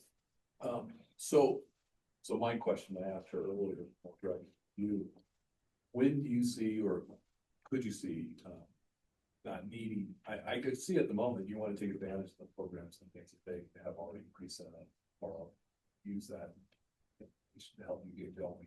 But when could you think or project be self-sustaining, where you would need that relationship as much? I think year one of this is going to be critical, as well as year two, because we're creating the foundation, right? We're starting from scratch again for the more of the community-based structure versus school-based, which they've had before. So a lot of this is going to be rebuilding those connections again with the school systems, and bringing in the community piece of it. So it's probably going to take 1 to 2 years to really build that foundational structure, and also to have trained with the train the trainer model, to have trained facilitators that can continue on with the programming. And by then we will have an established youth advisory board and have the evaluation done to create more sustainability around that after year two. So does CSU have similar programs in other communities throughout the state? And how was this community selected? Was it because of the 19.1%, or did the community ask CSU to come in and assist? Well, we do have, so we're supporting a number of different projects around the state right now. We're actually working with 4 different regions, regional opioid abatement councils doing different things. And so usually how it works for us is we are out there in the prevention world. We want to bring the resources that we have to communities that are asking for them. So for example, in some of our other projects, we're working directly with school districts. We've done a number of different projects specific to sources of strength. So there are 3 different projects right now that we're working on with sources in different regions. They have a new elementary version that we're evaluating in the southeast and northeast part of the state. So really focused on rural communities. So essentially what we aim to do is be that kind of middle person, if you will. So we have access to infrastructure and administrative supports alongside research evidence, and we want to translate all of that to community partners so that we build local community capacity, and then Changeline is, able to sustain this long term. So these initial investments help to build, as Ashley was saying, this community level infrastructure that we can get the training in the hands of adults that can sustain it long term. The program materials, et cetera, will be available to this community long after we have, the community is ready to take this on. And we had initially partnered with the CSU Research Center because we have such little data in Teller County that is specific to Teller County. We are a very unique community, and so their needs assessment was very the word. It encompassed a lot of things. I can't think of the word I'm thinking of. Very detailed, or like we now have things that are measurable that we can move forward with that information, and the CSU Prevention Center was pivotal in that, in making that happen. So that information is really helping us with that, but thank you. But there may be some changes that have been made, so I wouldn't rely on its previous information, like from when it was previously involved in the schools, because community-based sources of strength is going to look very different than school-based sources of strength. Does that make sense? So it would be found on that website where they're curriculum. Yes, they have a lot of wonderful resources on their website in terms of really breaking down the 8 sources of strength, how this model works with adolescents. There's a lot of information about the new elementary model. There is information about the existing evidence, some of which we've been involved in, some of it haven't. And so, yes, Sources of Strength has a really excellent overview of every component of this intervention on their website. So as a parent of teenagers, I'm very cautious about what ideologies and different things are being put into my kids' minds and what supposedly trusted adults may try to share with my kids. Sure. I think I'm a bit concerned hearing you say that you're happy that the board's going a different way. I'm a conservative parent, and I would be very upset to hear that an organization is trying to reach out to kids where previously there's been a lot of outcry in the community. That's why those things don't currently exist there. So Changeline to me is quite controversial. What would you do to kind of alleviate the concerns of parents that maybe there's some good things here, but maybe there are some things, for example, very concerned about, only affirming, transgender type stuff. These are really controversial issues that are very divisive in our community. I personally think that only affirming kids is very harmful. So I could see this program also, if it's involving some of those same ideas from Changeline, would be actually harmful to children. So what would you say to parents who are concerned about those issues that are living in that community and why this program would be safe for their kids? I can speak just generally to sources of strength in terms of these 8 sources of strength have been identified as protective factors regardless of any identity characteristics. And so having trusted adults, having strong relationships with parents, having access to formal and informal helping resources, healthy coping, all of those things have been identified as really critical protective factors that cross over into every student demographic. I can speak very directly to sources of strength is not aligned with any particular political ideology. What they really are in the business of doing is elevating the conversation around mental health and behavioral health and substance misuse, so that we can normalize it. It's okay to acknowledge that as humans, we experience distress. And when we do, how we address that distress can be through leveraging these sources of strength that we all have in our lives. At least hopefully some of us have all of them, and some of us may have only a few of them, but we can leverage these helping resources regardless of identity or of political ideology. We are not in the business. Yeah, we're not in the business of endorsing. So do you think that you could guarantee parents that these type of programs would not be sending out messages or driving kids to any kind of controversial type ideologies? Can I guarantee that? I mean, I it's not embedded in the program model. We have no evidence to suggest that sources, I mean, we have implemented, there are 250 high schools in Colorado right now, across the state, and all kinds of regions, every region of the state that have implemented successfully sources of strength at their high school level. And so we would be extending that evidence base and extending these helping resources to kids within the Teller County community that can really, again, I think meet young people where they are in terms of how do we have conversations with our friends about mental and behavioral health. How do we recognize when one of our friends might be struggling? And how might we be equipped with skills and resources to be able to meet that moment and get our friend the help that they need? So I can, again, speak more broadly to sources, but, it has been successfully adopted in a variety of different communities around the state of Colorado. Well, actually around the nation. It's in, I think, almost every state at this point.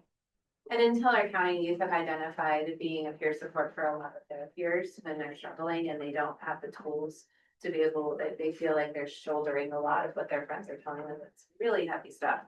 And so this would also have, provide the tools for them to be able to connect with a peer with the tools, but also to connect with a trusted adult where they're like, this feels really heavy. I don't know what to do with this information. And we're talking about trusted adults who might be trained mental health professionals, either within the schools or outside of it. So folks that have that additional, and parents most certainly, a trusted adult, we're not, saying a particular type of person is a good trusted adult. In fact, actually, some of our research has looked at some of the characteristics that make youth want to go to a particular adult, whether it's a parent or whether it's a teacher or a mental health professional. And it's all about what we know to be true. Are we open for conversation? Can we listen? Can we meet the moment in terms of the resources that kid might need? Those are some of the, most important characteristics when we think about what makes a quote unquote good trusted adult. Any final questions, comments? Okay, hearing none, thank you, Tara. Thank you. So, in this section, we are now moving to the decision period about which applicants to advance for further discussion. So that would include from Lida Hill to the two El Pasos, so section 4 and 5. And just for ease of time, I assume there might be a couple that would be a pretty good consensus to advance further consideration. But does someone want to pick one of the A, B, C, D to advance further discussion or further funding? I would support moving the tour map forward for further discussion. Can we get a kind of informal? Yes. Give a formal thumbs up on her. Is anybody against that? Okay, so- Abstaining. Abstaining, thank you for that. So she's my proxy. She's She's my proxy. She was here for that part of it. And just for the minutes, we do have Lauren Nelson here, voting member, county commissioner. She came in just a few, I don't know. Right. Yeah. Right, but you're still voting for. So just on the ones that happened when she hadn't come in, and then I'm gonna step out when we get to that point in the agenda. That's your process. That makes sense. Okay, let's talk a little quickly too.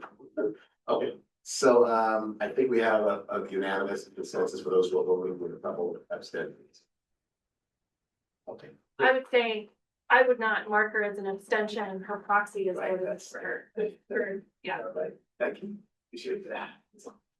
Okay, is there another one so that's unanimous advance or further discussion? So at the next meeting, we will do a final award for funding for that applicant. Is there another that anyone wants to advance or further discussion? I asked to move forward, actually, both of the sheriff's office, I don't know if you guys wanna do them separate or like together, since they presented together, but. I would agree to do both together. Together, Yeah, this. So can I get a formal thumbs up for those advancing? Anybody abstaining from this? Abstentions, okay, give them unanimous, yeah, that's great. Let's go to Colorado State University.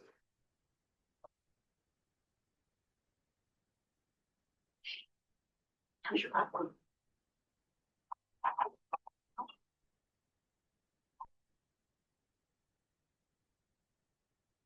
Okay, so I'm not hearing anyone advancing further discussion. Okay, so at this point, Colorado State University does not advance for further discussion. One final application is Lida Hill Institute. Anybody in favor of advancing them? Well, I would just point out, the concern that people expressed at the last meeting was that they were primarily an app-based program, which they're not, and that's why I thought it was helpful for them to come in. I've already said at the last meeting too, that they do good work for our office specifically. I think we should move them forward. I would also make that comment. I think some of my concerns about, Colorado State University, that it's not local. That's clearly wrong. That's our school. It's at UCCS. And they are, I mean, it's a startup program. They started up during COVID. So it hasn't been that much. Right. And they're building upon it. And I think this new block is, I think, worthwhile. And so I know the city is fully behind it and would encourage us to be there too. I would like to bring up possibility of, adjusting that, additional fees as well. I think there's a 35%. If she back down. Yeah, I think that would be a discussion for when we actually vote on funding, Right, but I think that would be something we should certainly keep an eye on. yeah. If it's something that they can come back and get further discussion on and say that we got it down to 5% and 10%. I think that would be fair for further discussion. I would like, a couple of my questions answered as far as, where was that 19%? Was it more towards Cripple Creek or more towards Woodland Park? Maybe give us an opportunity to look at some of the media that they're gonna be. I think you're talking about the CSU one, Yeah. we were talking about the Light of Hill app. Oh, thank you. Appreciate it. Yeah, when you said 19%, I realized you were talking about this. Yeah, I'm still trying to figure that out. I'm still figuring that out. We can come back to CSU's if that's your desire, but for now, Light the Hill, is there, I heard a couple people say they're interested in advancing them. Why don't we just do it in formal, thumbs up or going to advance now? I'll advance them. I just want to see those fees as well and how far they're gonna go. Okay, so, okay, so we got 2 down and the balance up. Okay. Okay, so they are advanced for final funding. Doesn't mean they will get final funding, but they advance for that final discussion. Okay. So now Colorado State University, before we move to the next section of final award for funding, is anybody, Jake, welcome back up. Are you interested in further questions or are you considering advancing them further consideration? I don't think so at this point, just based on funding, and looking at what we have available right now, maybe revisit it next year. The other discussion on Colorado State University, hearing none, they are not advanced for further discussion of the funding. Let's move to number 6 on the agenda, final award of funding for the Colorado Meth Project, EDA Rise Above. They're in section 5 under the incumbents. They were previously funded. They presented last month to us 2 weeks ago. No, not yet. It's Long Colorado Meth Project. So any discussion on this, and again, this is the time we get to say, we got 2 weeks to mull over what they presented. We might have additional questions, otherwise we'll take a vote to advance it for final funding or to decline the final funding at all.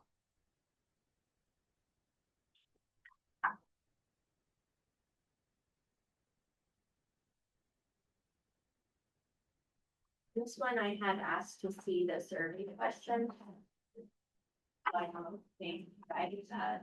I don't have, so is anybody here for Rise Above?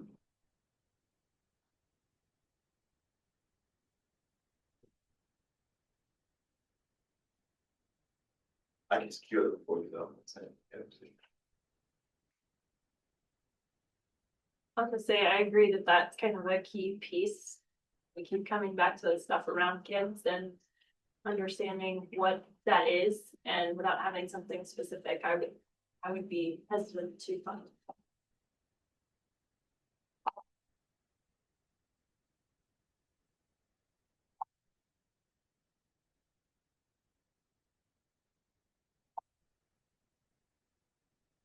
So are we going down?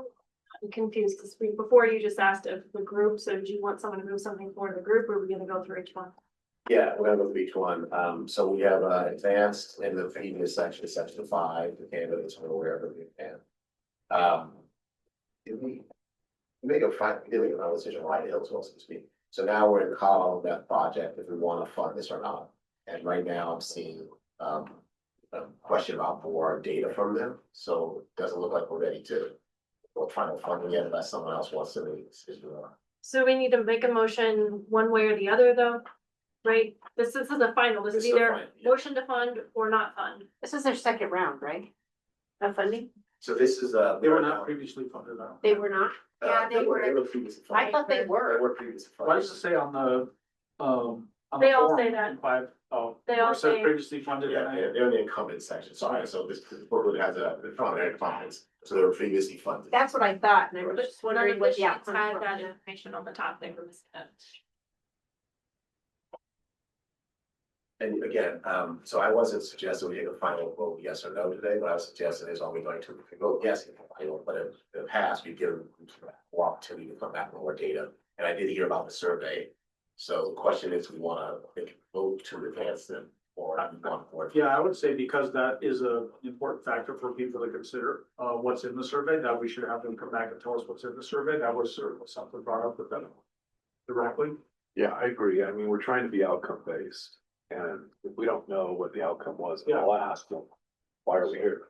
I'm gonna just say that I'm kind of frustrated though, those questions were already asked. Like, I just feel like we keep kicking cans down the road and down the road. If they didn't think it was important enough to come back and answer our questions a month later, I'm not sure that I feel like we should keep kicking the can down the road.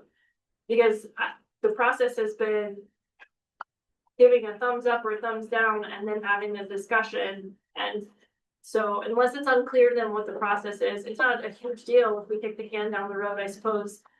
More time, but it may be a lack of clarity on the process for everybody. I think there's been a lot of frustration on that, but I just think if we don't get responses from folks when they were here, physically here and got asked those questions, then we should maybe consider that they are not responding. I think that's fair, but do we know that they were told that they were supposed to come back today to give those answers? I don't know that. No, and they weren't asked to come back specifically in the meetings, but So- many people, you know, when they know their final funding, do choose to come, so it's a personal decision. Yeah, if they weren't communicated that information, I I mean, think they were that's fair. spot on. That's If fair. they weren't, then we should, They were asked in the meeting though, They were. and they didn't provide it. I guess Yeah. that is why. they said that they would provide it to us. I don't think that they were told, provide it to us at the next meeting, or, hey, we want you to come back at the next meeting, so just to be fair to them. Well, and I think I agree entirely, but this is a category that we haven't done a very good job of funding. Yeah. We've prioritized prevention, and yet we got a pile of money there. So we need to find good places, and I'm not looking Yeah, to just. I agree, but I will wanna say, because a comment was made earlier and I wanted to make clear, cause I still think that I bring this up every meeting, is like, we'll have money for 18 years. At the rate that we are giving away money, we will not have money for 18 years, to be clear. So I think that's just, again, a whole big discussion that we have to have, because I know I'm looking at you and you're not Amanda, cause the total amount of the settlements at this point, which I know is ever changing. I have it on.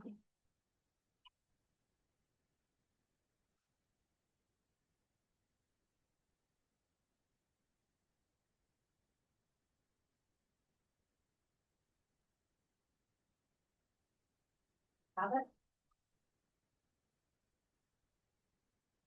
it? Yes, but I don't want this one.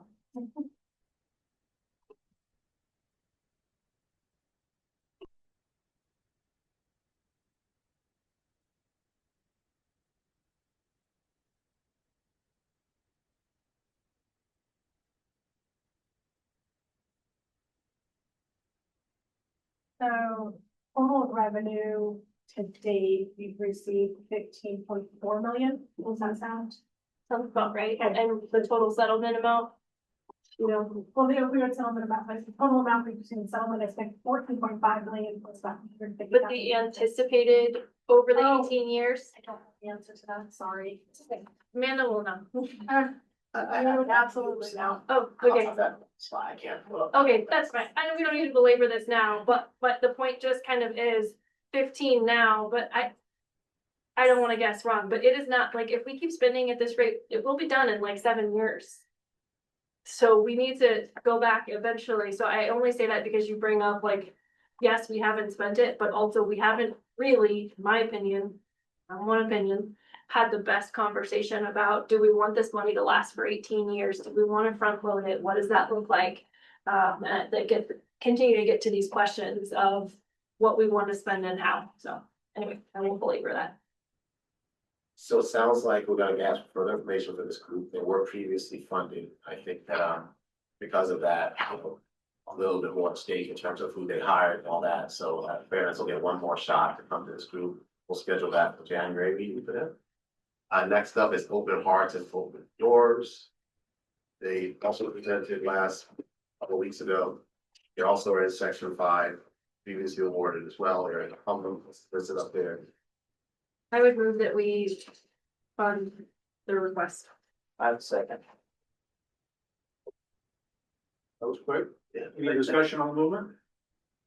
To fund Open Hearts and Open Doors? No discussion? Right, all in favor, aye? Aye. Any opposed? Any abstentions, conflict of interest, that was unanimous, thank you. The final one in this section, or rate on time, is status code 4. They're also in that same section. They're also previously funded.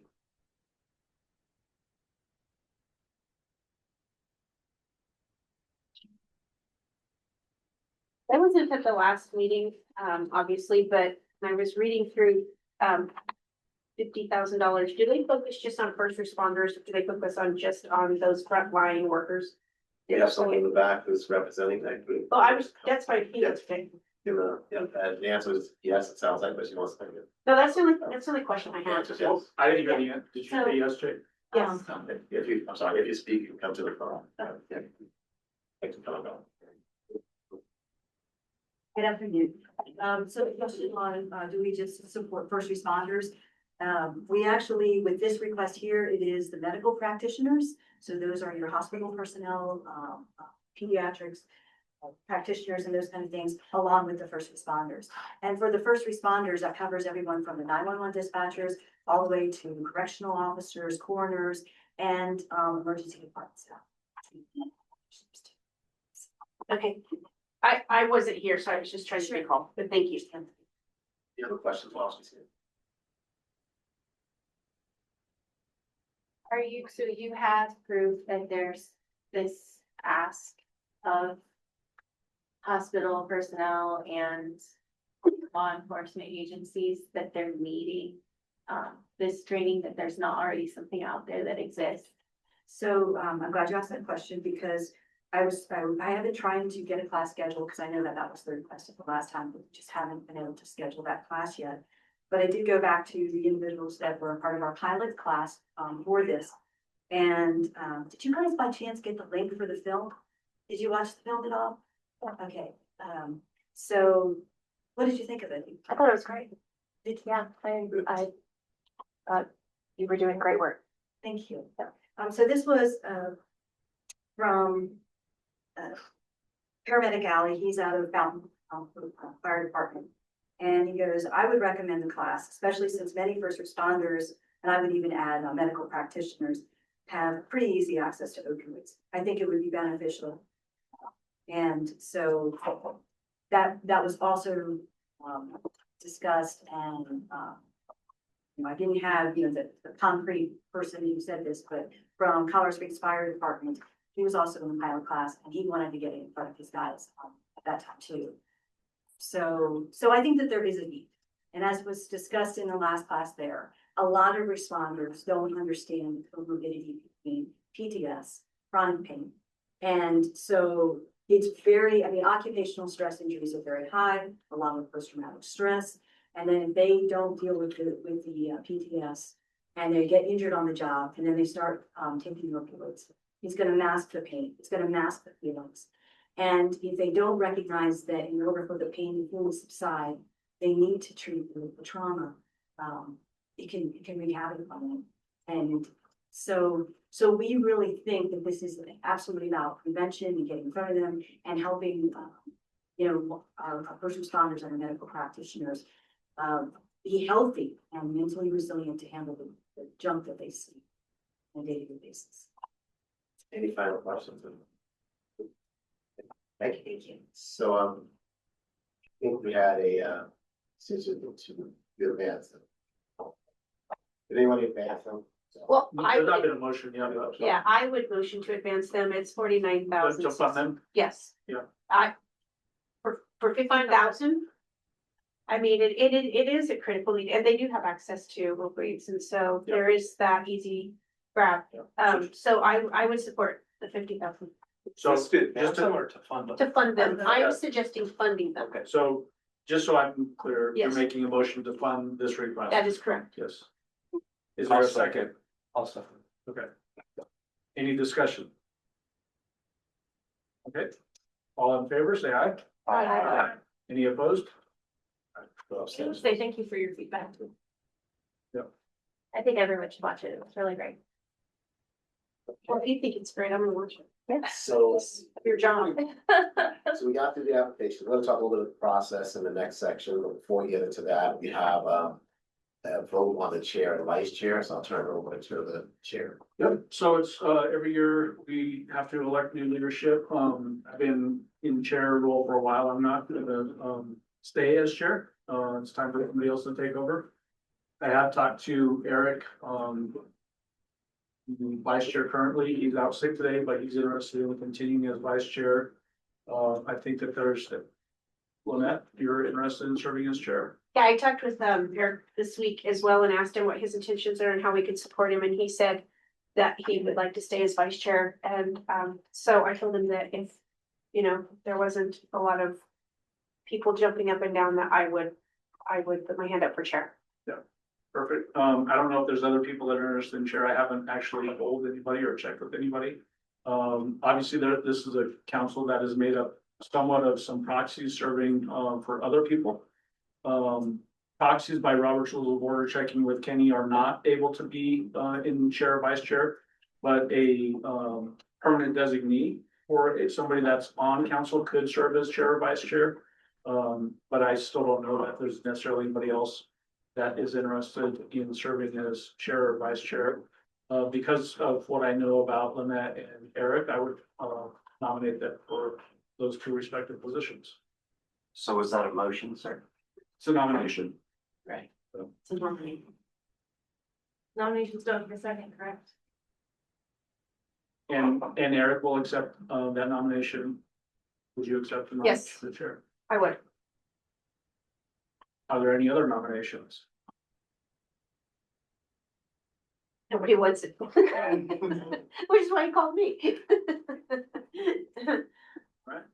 Okay, I don't think we need motions for nominations, do we?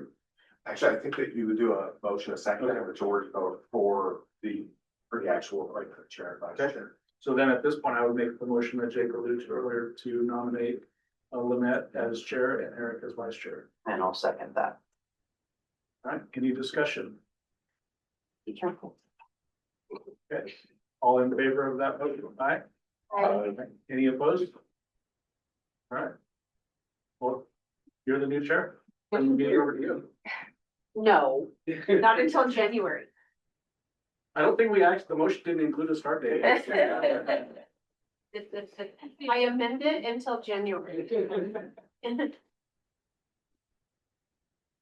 Okay, so next we're gonna go to the dashboard and strategic planning. So in this section, it's gonna take a minute to pull up. I wanted to take a step back and kind of take it over how we got here, the key milestones for this group, a lot of maybe some of the newer members. It's gonna take a minute to come up, so at 4:14. Second, we have a Wi-Fi challenge here. It's got the hotspot. The Wi-Fi is not working. It's the. Oh, that's county.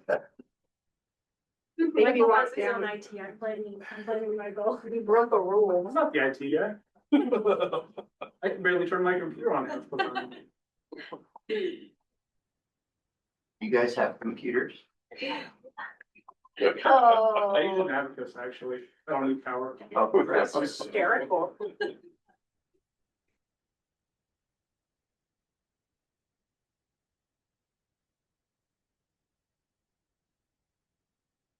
So I came to one of you want me to. Did you? Me too.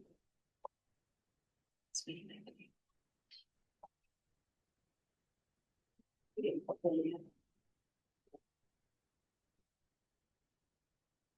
said you were.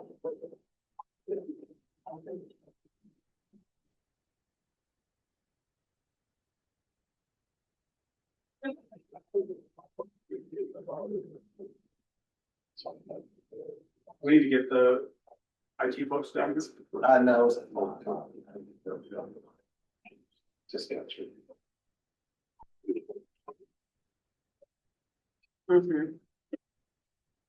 Take it over. You, we can. Let's give them some advice. Do you want to talk? Nope. I don't need to. I wasn't gonna. I will. Yes, for But you. you're the feelings, no, I won't. You. Better forward.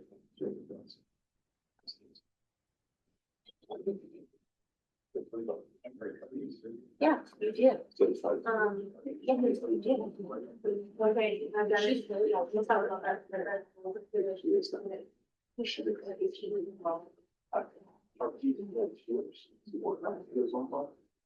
Oh, she. So. Okay.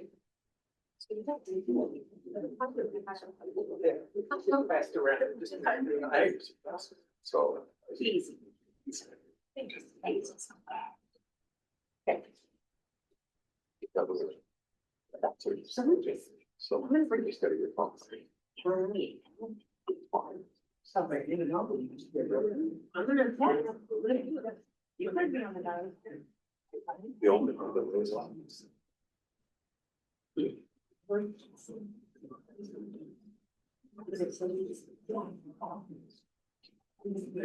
Again. I'm probably $50,000 back in the top because of. As a number. Why?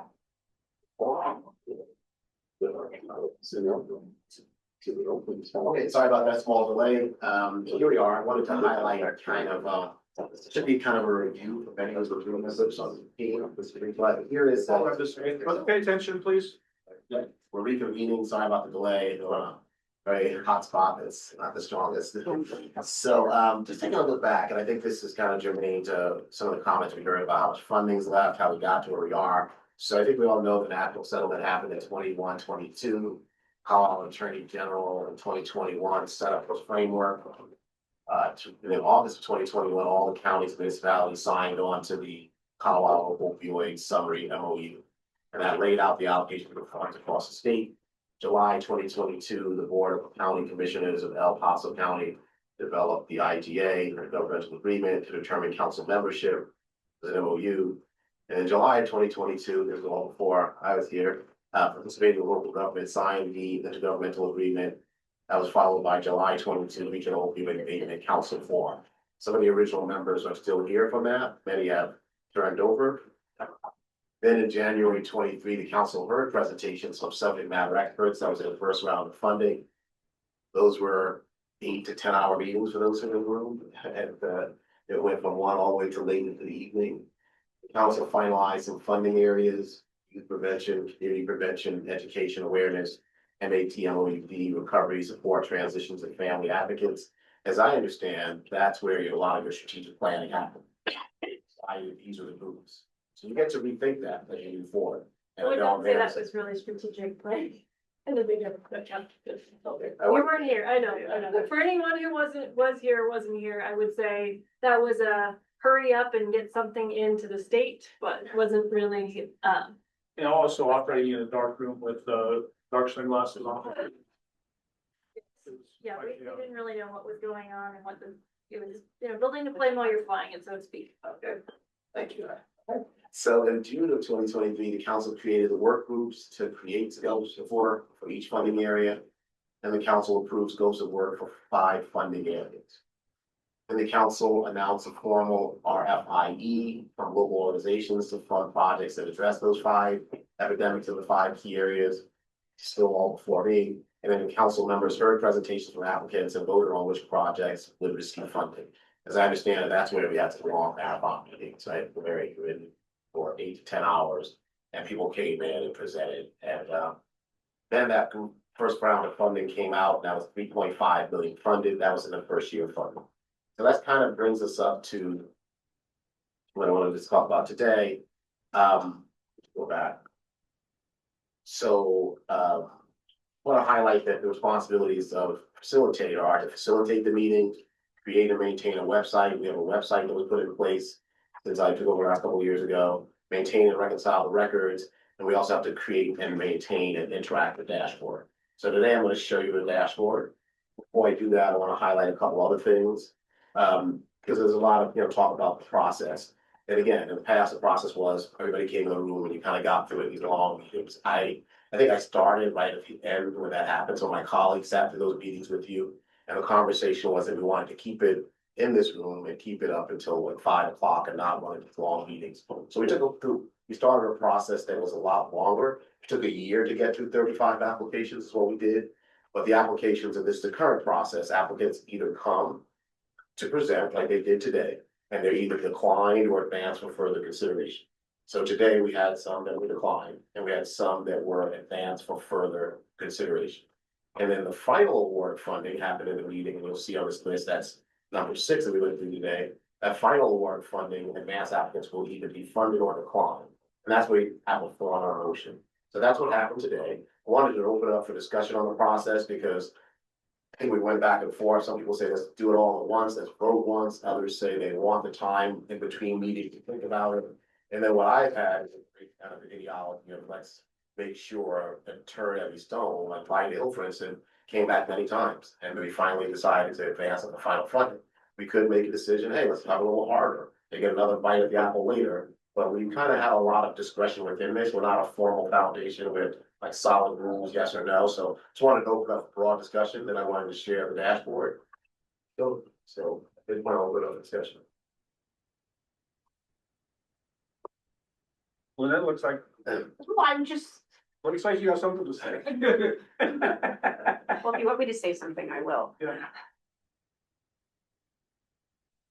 I'll say something. All right, go ahead. I couldn't see your face, I could see Lynette's face. Lynette was looking at me, so. I just thought you had something to say.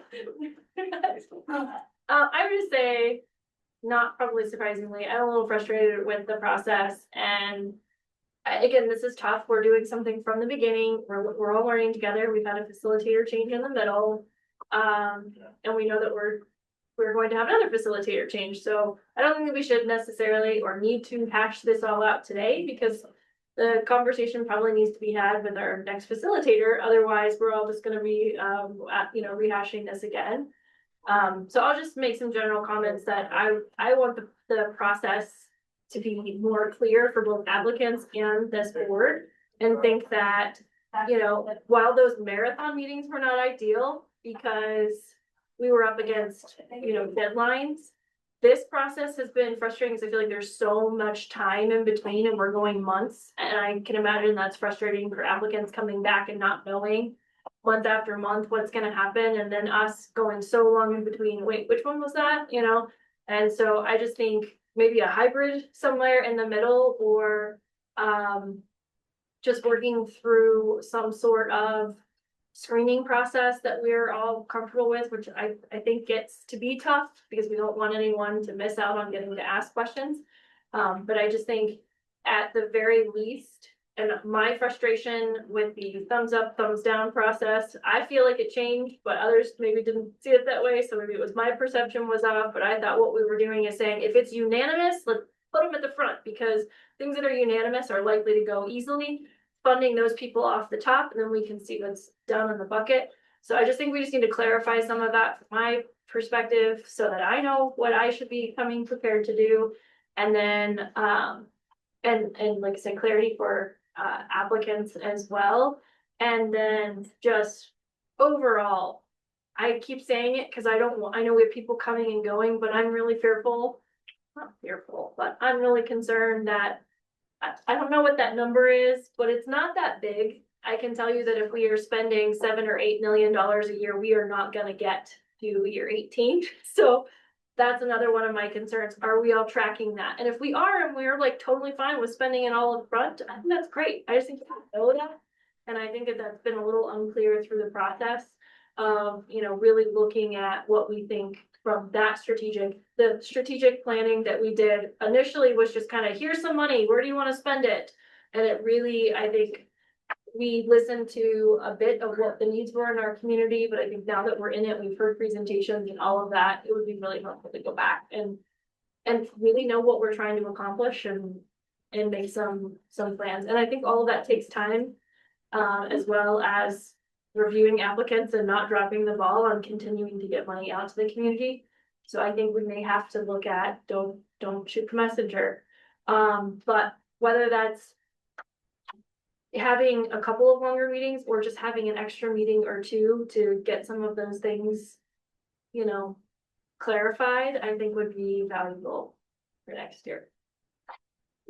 Michael said I wasn't allowed to say there were more meetings. Yeah, just like that.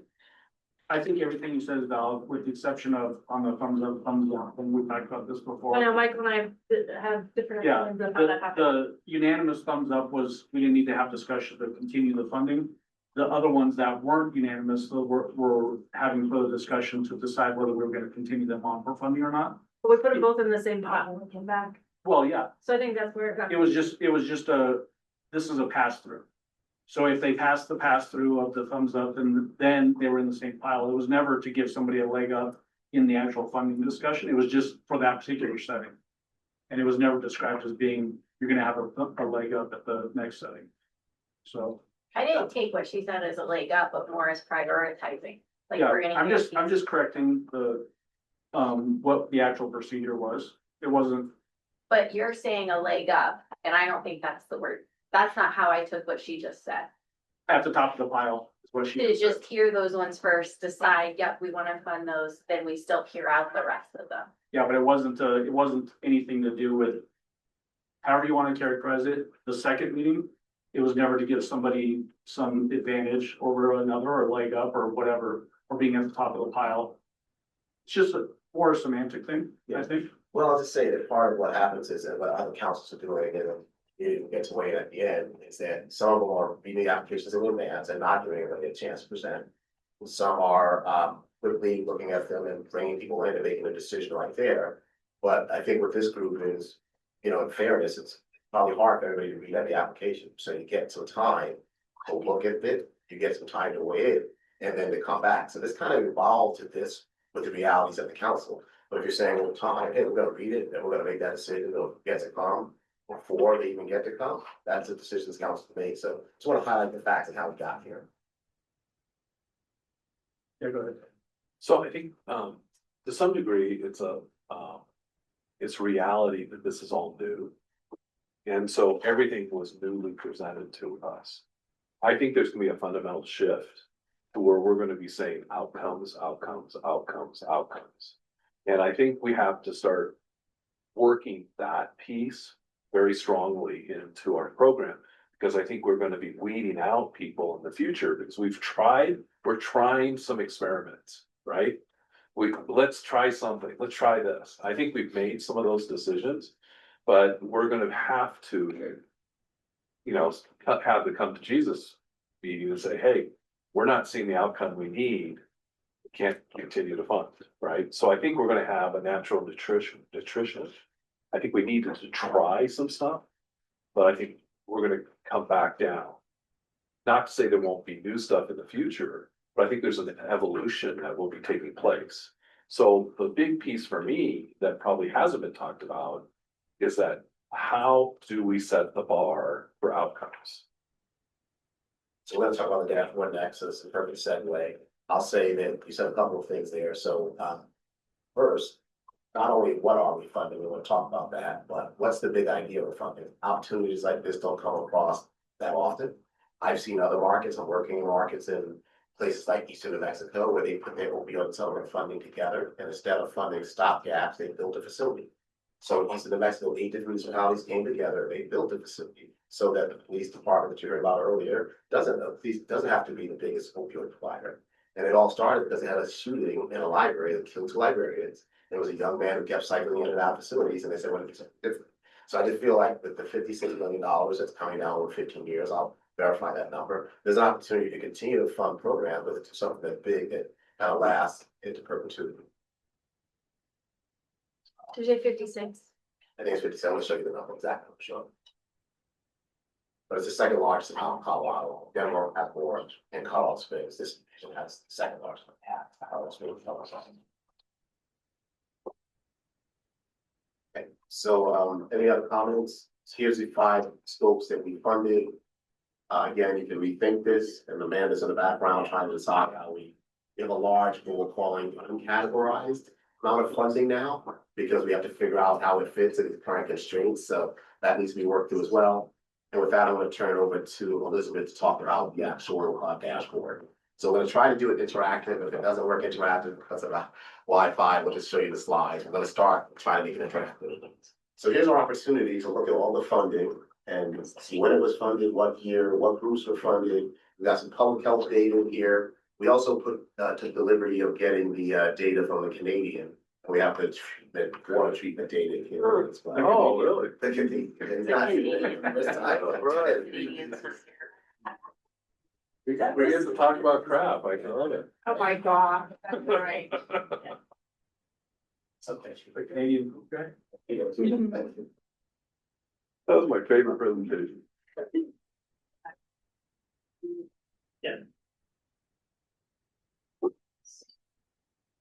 Okay, so the list is our data person who built this dashboard. You can sit and speak to the standard, you can answer. Hi, everyone. Nice to meet you guys. It's been great to work with data and see where all funding's going. So this is an early iteration of a dashboard that would live on the website to show funding, demographics, and then some water testing that's from CDC Analytics. So this is the main page, and all of this data is from Amanda, by the way. And so the idea would be for it to be partially interactive. So you would have 3 different pages, but we start off with the amount awarded to date. So we have 9.8 million. And I want to highlight here that cycle 1, 3.6 million funded. That was kind of before I started. And at the time, the conversation was we're not funding enough, right? And there was a lot of discussion in the community about money's not going out fast enough. This next past cycle that we all worked on together, we put out 6.2. And now maybe we're going too fast, right? So we can slow down. So the part that you're talking about that, James, is at the bottom left? Oh, I'm It's hard for me sorry, to read. right there, maybe she'll bring the arrow to it. A little Yeah, more, that funding by cycle in the middle there, to the left. Yeah, that, here it is, yeah. So that was cycle 1. Gotcha, okay. Right, and then cycle 2, we doubled it, right? And then we're in this 3rd cycle right now, it just started in July, we'll get to this application. Yeah, and so basically people would be able to filter by cycle. So for example, we have, this is the overall, these are all your SOW categories. So people can look at, if they just wanted to see cycle 1, you could do that. If they wanted to go to just cycle 2, they could also do that. And cycle 3 is integrated, which we're in right now. And then you can like hover your mouse over it to see those specific numbers. But I'll keep it at all for now. And then we have the funding summary by cycle. We have the minimum, maximum, average, and total. Then we have recipients here. So this is by specific recipient, the category, the project that was listed that went with that. The cycle and the amount that is heat mapped so that people can just get like a pretty good visual idea of, oh, is this amount higher than maybe the average or the median? Let's move to demographics, and this is early stages, we can spend more time putting this together. So we also have the demographics of the community, and I heard today opportunities to maybe integrate Colorado state data and other data.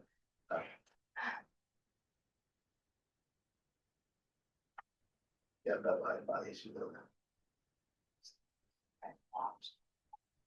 We do have some slides, just for backup, to put slides like this.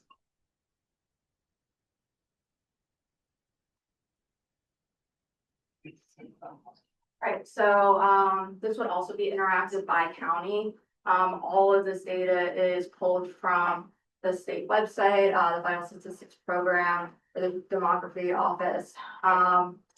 And so we have fatal overdoses, non-fatal, rates per 100,000 people.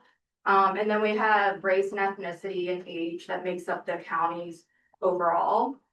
And then again, like you would be able to hover your mouse over it, and see the different values, have a tooltip, and then see per county how that changes.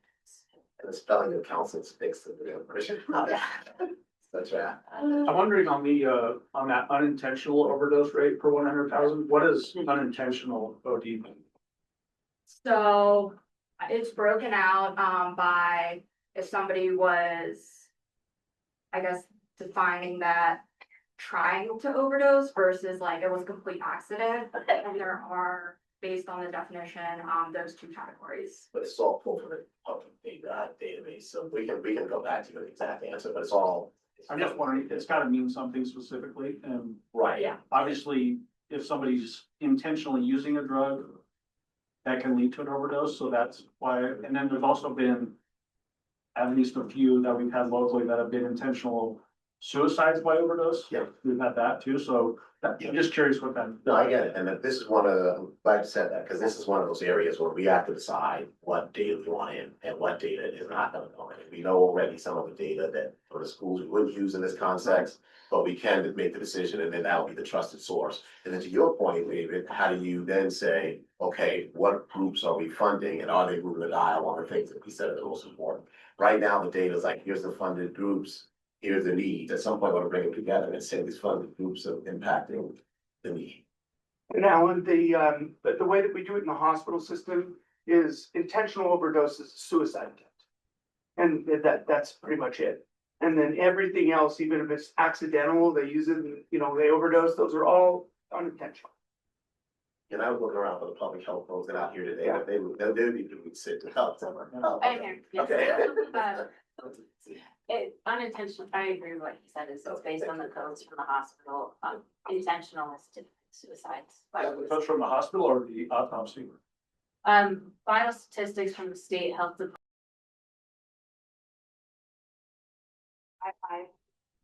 And I Alright, so, so, that we, Amanda and I met last week with this team and went through this data. And we will have access to the behind the scenes, so we can then put it over, the county has all of the same software. We will be able to continue to keep it up once the formatting is approved. Thank you. Thank you, thank you. And then this is the third part of the dashboard, and then you would just click the button, it would just change that screen. But this is from, Paul Westland from CEC Analytics. I know he's been here, and so this is we would do is, either compare that to different counties, state overall, national metrics. But just that this is one thing that could be a part of the dashboard. So then you see over time, this dashboard could have maybe Commander Chacon's data that he showed us last meeting. Could maybe have Dr. Russell's data, so this could be the stop at one place. We have so many data sources, might get to the bottom of the core issue and how to address it. So with that, any final questions? Otherwise, we'll keep going with the agenda. I think it's great. Okay. We'll continue to work on it, that's fun. So, okay, so now we'll go to the last section on the agenda, which is public comments, so we can pick that up. So one of the pieces I would like us to focus on is like with the coroner's office, really focusing on the age brackets. So we can really understand, you know, youth, 20-something versus 40 versus seniors type thing. I think that would be a very important distinction is age. But let's get trying to have the conversation, we could add that. So are there other things? So age, thank you, that's a really. Yeah, age would be really. Or just have her own data, like the coroner's data for El Paso County Yeah. and Teller County, and cause she gets all of it. She gets Teller, she gets found, so maybe her own coroner report.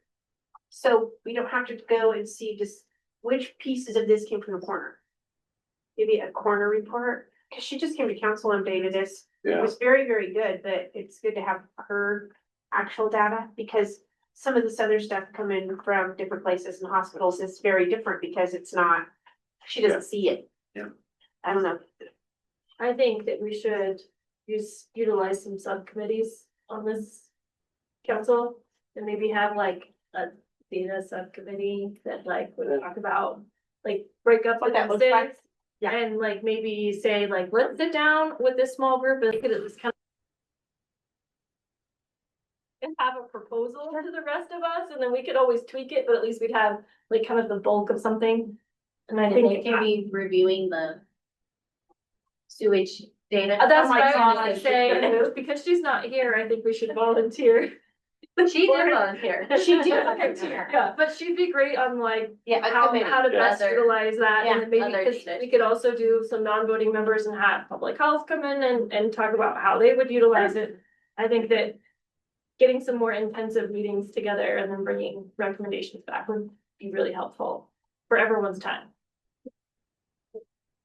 So I'll make that, notice. I think in the past, we talked about a subcommittee meeting for, marketing. And I think that survey is kind of tied now, like, what are we putting out and asking our kids to take a survey of, and then how's that turning into marketing data? Let's not forget, you got about 3 different campaigns going here that you might get you funded. One is for the high concentration cannabis, and a couple of others around opioids, you know, called Ride, Love, and these other things. So I think there's a need to have a time to see those messages and talk about the subcommittee. So there's a data subcommittee I strongly advise, and we also have a marketing messaging subcommittee that's coming out of this. So remaining cycle 3 applicants. So these are the ones that are left over in this cycle. I thought we did NME already and approved them. So, and you'll see Light Hill there. So, what happened is that people got to apply again. So even though it said no to Light Hill, you can decide if they're invited back, but they did apply for cycle 3 as well. So they can Oh, write this so- the next cycle. Oh, okay, okay. Sorry. No problem. So, yeah, you'd be. So, if it's okay with that, I'll advance 6 of these for January. There's no meeting in December. James, real quick, I'm looking, I was just trying to cross-check your list and my list. I don't have NME on here again, I just have them be funded during cycle 3 at 44,600.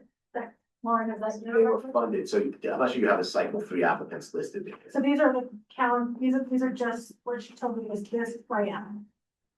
That, this is not inception to date, this is just this cycle. Right, so we moved into a new cycle, so you're Okay. finishing cycle 2, which includes the one we just voted on, Light Hill. And then they applied for cycle 3 applicants, which was July. So it's, you know, we're doing applications in January and July, so these are final July applicants. Cycle 3. And we can talk offline to reconcile. Okay. Because Blue Rising is on here, and I don't. We haven't even had a presentation. Yeah. Right, so again, this is cycle 3, these are the ones that we have. Right, but I'm saying Blue Rising is on the sheet. Oh, The rest of these do Okay. reconcile. So they do look like they're on here. okay, we'll get reconciled offline. Yeah. It's interesting. But she has access to everything I have access to. You all have access to it, by the way. It's in a Microsoft Drive, but I don't think a lot of people go to it, but everything's in that one drive, all the applications, all the grants, all the budgets. Okay, so I'll work offline and get the next applicant scheduled for January, and then, at that point, I'm ready to move to the next section. Great, public comments. We haven't had public comments in the last few meetings because we were plowing through with a lot of the applications. So anyone in the general community, you want to come to the front and have anything for the good of the group or any comments? Okay, we'll wait for it. Can you email that link again that we just mentioned? Oh, yeah, Microsoft Drive, yeah, thank you. Yeah. I will say that one of the funding groups had a, president had a, session last week. I don't know if you want to say a few words. I sent it out to the whole group. But this was a group that was funded for the high concentration cannabis collection, the opioids. Yeah, do we?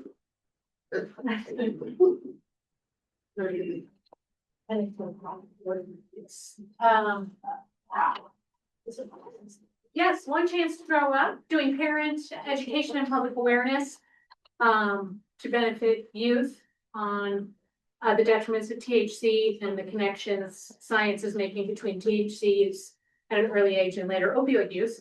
And we had a soft launch of our program. It was really exciting. We got a brand new tent and we were out at the Veterans Cup soccer tournament. And we had hot coffee on a 29-degree morning. Oh, my goodness. And we talked to 120 parents. Wow. And it was great and everybody was very receptive and it was just nice to get out there and start getting our name out there and telling them what we're doing for your region and your counties.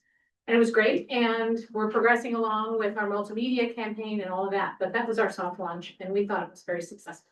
Thank you. Great. Any other comments from the community? Hearing none. All right, we have a motion to adjourn. Motion to adjourn. I second. That was almost as quick as that other one. All in favor? All in favor? Aye. Any opposed?